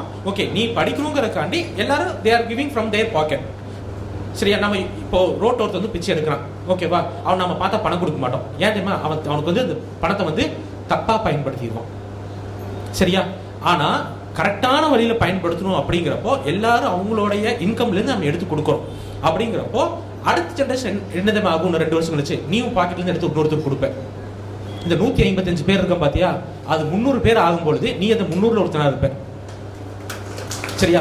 ஸோ அடுத்த ஜென்ரேஷனுக்கு நம்ம போய் சேரணும் அப்படிங்கிறது it's a very big success. Okay, I hope in 2-3 years, அப்படி ஒரு 3 வருஷத்தில் இது ஒரு 25 லட்சம் ரூபா தொட்டுச்சு அப்படின்னா ஓகே, நம்மளுடைய கம்யூனிட்டி எங்கேயோ போயிடும். சரியா? நீ யோசிச்சுக்கோ. ஓகே, இன்னைக்கு நீ கேட்குற விஷயத்த மறந்துடாத. சரியா? நான் ஒரு கொஸ்டின் கேட்குறேன், ஓகே, நீங்கள் ஆன்சர் சொல்லுங்கள். சார், நான் வாழ்க்கையில் காரில் போனதே இல்லை அப்படின்னு யாராவது இருக்கீங்களா? யாரோ ஒருத்தர் நான் காரில் போனதே இல்லை சார், எந்த கார்லேயும் போனதில்லை, யாராவது இருக்கமா? இல்லை. சரியா? எங்கள் ரிலேட்டிவ், எங்கள் அம்மாவோடைய மாமா ஒருத்தர், அவர் கல்யாணம் முடிஞ்சு பொண்ணு மாப்பிள்ளை காரில் வந்திருக்காங்க மண்டபத்துலேருந்து வீட்டுக்கு. அதுக்கு கேஸ் போட்டாங்கப்பா நம்ம வீரபாண்டியில். ஓகே, நீ இந்த ஜாதியில் இருந்துட்டு காரில் வர அப்படின்னு சொல்லி கேஸ் போட்டானுங்க. சரியா? அதெல்லாம் உடச்சானே வந்திருக்கோம். ஓகேவா? இன்னைக்கு நம்ம யாராவது காரில் போகாமல் இருக்கமா? சரியா? ஸோ இப்போ நம்ம காரில் போகிறோம் அப்படின்னு யாரும் பார்த்து ஆச்சரியப்படுறதில்லை. ஏன் தெரியுமா? அவன் படித்தவன், அவன்கிட்ட எதுவும் பேசாத. இப்போ கேஸ் போட சொல்லு பாப்பா, பயம் இருக்கும். ஓகே, எனக்கு ஒரு பிரச்சனை அப்படின்னா எங்கள் குரூப்பில் இருக்கிற லாயர்ஸ், ஜட்ஜஸ் இருக்காங்க. ஓகேவா? அதே மாதிரி தான் உனக்கு கல்வியில் ஒரு சந்தேகம், வேலை வாய்ப்பில் உனக்கு ஒரு பிரச்சனை அப்படின்னா நாங்கள் இருக்கோம், நீ எதுக்கும் பயப்படாத. நீ படிக்கிறியா, நாங்கள் சப்போர்ட் பண்ணுறோம். உனக்கு வேலை வேணுமா, நாங்கள் வாங்கி கொடுக்குறோம். ஆனால் அடுத்த ஜென்ரேஷன் நீ எதை பண்ணணும், அடுத்து என்னோட பையன் வரும்போது நீ தூக்கி விடணும். சரிங்களா? ரைட். நெக்ஸ்ட் வந்து இது பார்த்துருப்பீங்கப்பா அந்த டோனர்ஸோடைய டோட்டல் லிஸ்ட். சரிங்களா? ரைட். நெக்ஸ்ட் வந்து ஸ்டூடெண்ட் அப்ளிகேஷன் செலெக்ஷன் ப்ராசஸை சுகிருதி மேம் எக்ஸ்பிளைன் பண்ணுவாங்க.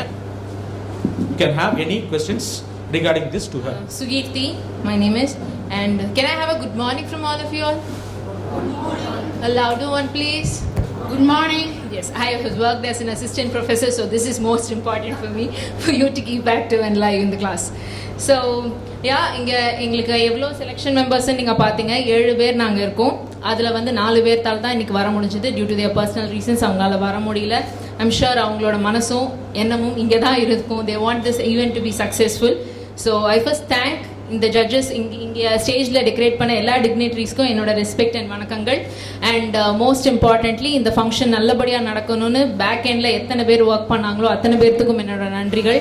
இங்கே ஃபவுண்டர்ஸ், ட்ரஸ்டீஸ், செலெக்ஷன் கமிட்டி மெம்பர்ஸ்னு எத்தனை பேர் நாங்கள் இருந்திருந்தாலும் 2 முக்கியமான நபர்கள் இல்லைன்னா இந்த ஃபங்க்ஷன் இவ்வளோ கிராண்டாக சக்ஸஸ்ஃபுல்லாக ஹாப்பியாக நடந்திருக்காது. First 155 donors. அவங்க நாங்கள் எதுக்கு இதை கொடுக்கணும்னு கேட்டிருந்தா எங்களுக்கு பதிலும் கிடையாது. It is only their contribution has made this event such a successful and grand one. So big round of applause for all the donors. And second most important and the major heroes and heroines of the show are the students. You are. நீங்கள் படிச்சீங்க, நீங்கள் லைஃப்பில் next ஸ்டேஜுக்கு வரணுங்கிற ஒரு focus உங்களுக்கு இருக்குது. அதனால தான் நீங்கள் இங்கே இருக்கீங்க. அதனால தான் நாங்களும் இங்கே உங்களுக்காக வேலை செய்யறதுக்கு எங்களுக்கு அது வேலையாகவும் தெரியல, சிரமமாகவும் தெரியல. So you have already taken your first step. உங்களுக்கு இருந்த முன்னாடி இருந்த தடைக்கற்களை ஏற்கனவே படிக்கற்களாக முதல் படியை ரொம்ப சக்ஸஸ்ஃபுல்லாக எடுத்து வச்சிருக்கீங்க. So thanks and congratulations for all of you all.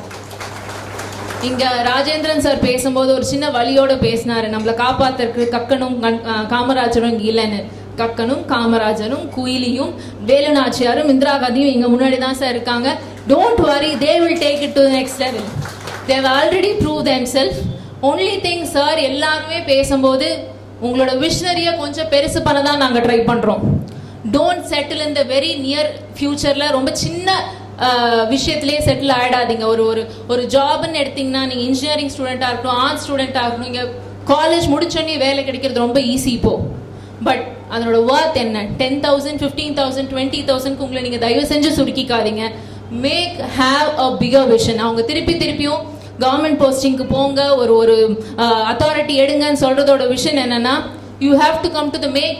உங்களுக்கு இன்னொரு முக்கியமான ரெஸ்பான்சிபிலிட்டி இருக்குது. You have to take your family to the next level as well. So அதனால் ரெஸ்பான்சிபிலிட்டிஸ் உங்களுக்கு நிறையா இருக்குது. You have already taken. And இன்னொரு விஷயம் நான் இங்கிருந்த எல்லா டிக்னிட்ரிஸ்க்கும், சேர்மன் மெம்பர்ஸ்க்கு எல்லாத்துக்கும் சொல்கிறது என்னென்னா, they have already taken the steps. Sir இவங்க யாருமே இங்கே உட்காந்துருக்க எந்த ஸ்டூடெண்ட்டுமே they are not comfortable in their own self. ஏன்னா எனக்கு யாராவது ஒருத்தங்க வந்து செய்யணுங்கிற எதிர்பார்ப்பில் இவங்க வந்து செய்யலை. they have already achieved 75%க்கு மேலே மார்க் எடுத்திருக்காங்க. என்னோட தேவையை நானே பூர்த்தி பண்ணிப்பேங்கிற இடத்துலையும் தகுதியும் தங்களுக்கு என்னென்ன வளர்ச்சிக்கான பாதைகள் இருக்குமோ அதை அவங்க ஏற்கனவே தேர்ந்தெடுத்துட்டாங்க. and I'm sure these people are going to be the success and future of India. So congratulations to you students. So now I'll explain you the selection process. First step, eligibility. இதில் பேசிக் eligibility இருப்பாங்க. 90 students இந்த வருஷம் எங்களுக்கு வந்து 90 applicants வந்திருக்கு. அந்த பேசிக் selection Nijanthan சாரும் தண்டமாணி சாருமே எங்களுக்கு பண்ணி கொடுத்துட்டாங்க. லைக் அவங்க இந்த கம்யூனிட்டியை தான் சேர்ந்தவங்களா, 75% எடுத்திருக்காங்களா, அவங்களோட ஃபினான்ஷியல் பேக்ரவுண்ட் அவங்களே செக் பண்ணி தான் எங்களுக்கு கொடுத்தாங்க. செகண்ட் ஸ்டேஜ் அண்ட் தேர்ட் ஸ்டேஜுக்கு தான் நாங்கள் உள்ளே வந்தோம். Like we have given a number of students, ஒரு 8 to 10 ஸ்டூடெண்ட்ஸ் கொடுத்தாங்க. அதில் வந்து ஒருத்தருக்காக கால் பண்ணி அவங்களோட பேக்ரவுண்ட் செக் பண்ணோம். அவங்க நிஜமாலுமே ஃபினான்ஷியலி தேர் நாட் அன்அவைலபிளா, அது எல்லாமே பார்த்தோம். அண்ட் ஃபைனலி எங்களுக்கு இருந்த அமௌண்ட்டை எவ்வளோ முடியுமோ அவ்வளோ நாங்கள் டிஸ்ட்ரிபியூட் பண்ணியிருக்கோம். அண்ட் ஃபண்ட்ஸ் டிஸ்ட்ரிபியூஷன் எப்படி நடந்திருக்கு அப்படின்னா, இஃப் ஒரு ப்ரொஃபஷனல் டிகிரி, இன்ஜினியரிங், லா அந்த மாதிரி ப்ரொஃபஷனல் டிகிரி எடுத்திருந்தீங்கன்னா உங்களுக்கு பேசிக்காக 10,000 rupees would be given. Or நீங்கள் ஆர்ட்ஸ் அண்ட் சயின்ஸ் குரூப் எடுத்துருந்தீங்கன்னா உங்களுக்கு பேசிக்காக ஒரு 5,000 அமௌண்ட் கொடுத்துருப்போம். எக்ஸ்ட்ரா 2 பூஸ்டர்ஸ் கொடுத்துருக்கோம். யாருக்குன்னா single parent and for the persons who have scored more than 90%. இந்த 3 க்ரைட்டீரியாவில் தான் நாங்கள் கொடுத்துருக்கோம். So if you are going to get above like every category will receive their own awards. So this is what our selection process was. And before I go, I want you all the students to stand up for the pledge. நான் சொல்கிறேன், அதை repeat பண்ண போகிறீங்க. ஒரு உறுதிமொழி எடுத்துருப்போம், நம்ம எப்படி இருக்க போகிறோம் என்னங்கிறதுக்கு. இதனோட சாராம்சம் ரொம்ப சிம்பிள். நான் வாங்கின உதவித்தொகையை என்னோட கல்விக்காக மட்டும்தான் பயன்படுத்துவேன். நான் முன்னேறுவேன், என் குடும்பத்தை முன்னேற்றுவேன், என் நாட்டையும் முன்னேற்றுவேன். இதனோட சாராம்சம் எவ்வளோதாங்க. So I want all the students to please rise up from the chair. Kongu Falcon அறக்கட்டளையின் மூலமாக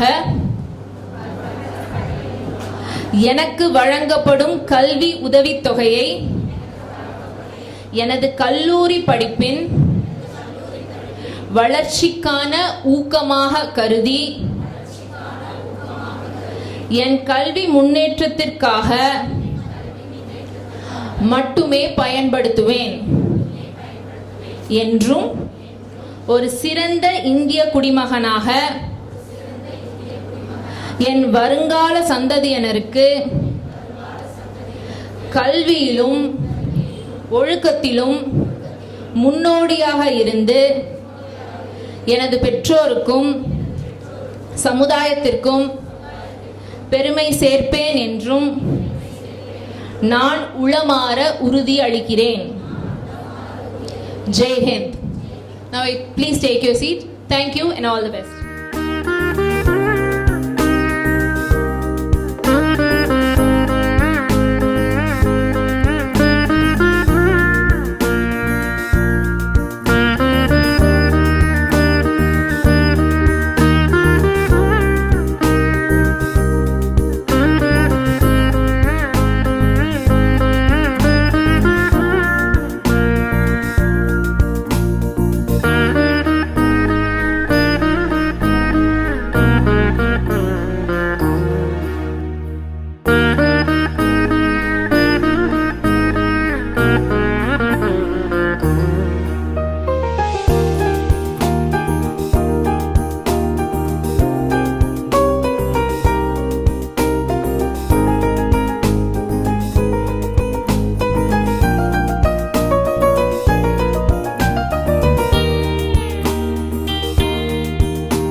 கொங்கு ஃபல்கோன்ஸ் மருத்துவர் நல அறக்கட்டளை, கொங்கு ஃபல்கோன்ஸ் மருத்துவர் வெல்ஃபேர் ட்ரஸ்ட் அப்படிங்கிற இந்த அமைப்பை உருவாக்க துணை நின்ற அனைத்து சொந்தங்களுக்கும் என் நன்றிகள்.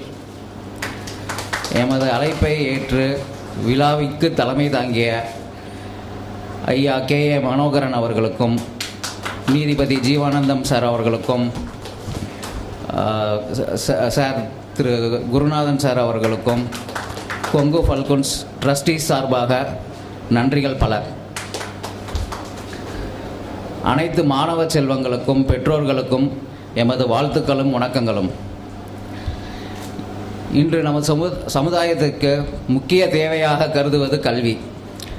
என்னடா இங்கே வந்து ஆரம்பத்துலேருந்து பேசினவங்க எல்லாருமே கல்வி கல்வி கல்வின்னு சொல்கிறாங்களே, அப்படி கல்வி நமக்கு என்ன தந்துடும் அப்படின்னு உங்களுக்குள்ள ஒரு கேள்வி இருந்துச்சுன்னா அதுக்கு பதில், கல்வி நமக்கு ஒரு அடையாளத்தை உருவாக்கி தரும். கல்வி நம்ம பொருளாதாரத்தை உயர்த்தும். கல்வி நமக்கு சமுதாயத்தில் ஒரு மரியாதையை ஏற்படுத்தி கொடுக்கும். இதெல்லாம் ஏன் அப்படின்னு யோசித்து பார்த்தோம்னா, மாணவர்களே நீங்கள் கொஞ்சம் யோசித்து பாருங்கள்.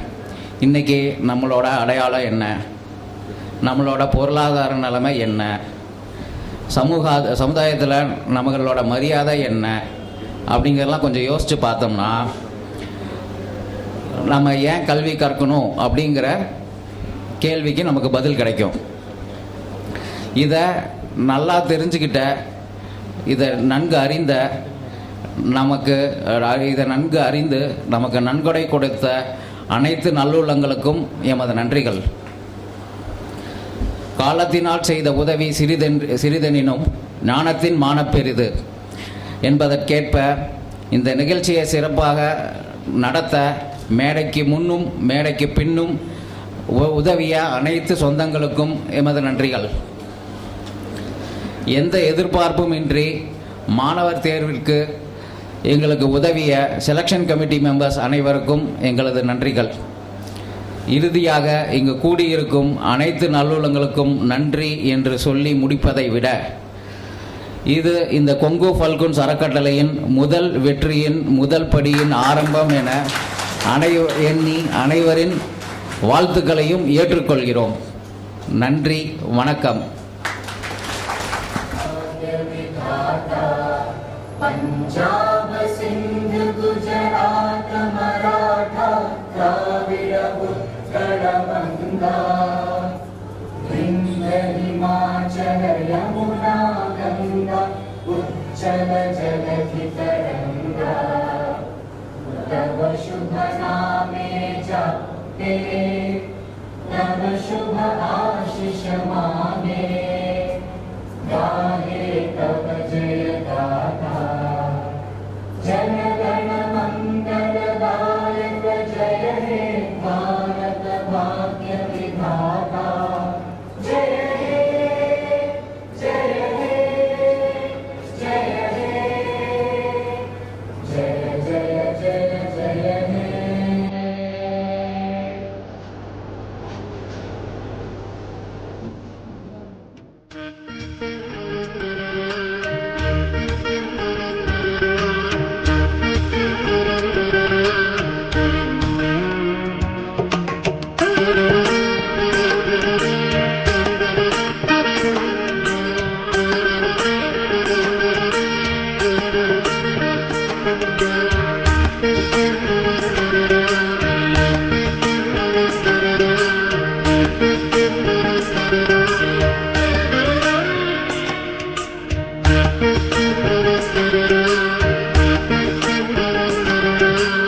Thank you.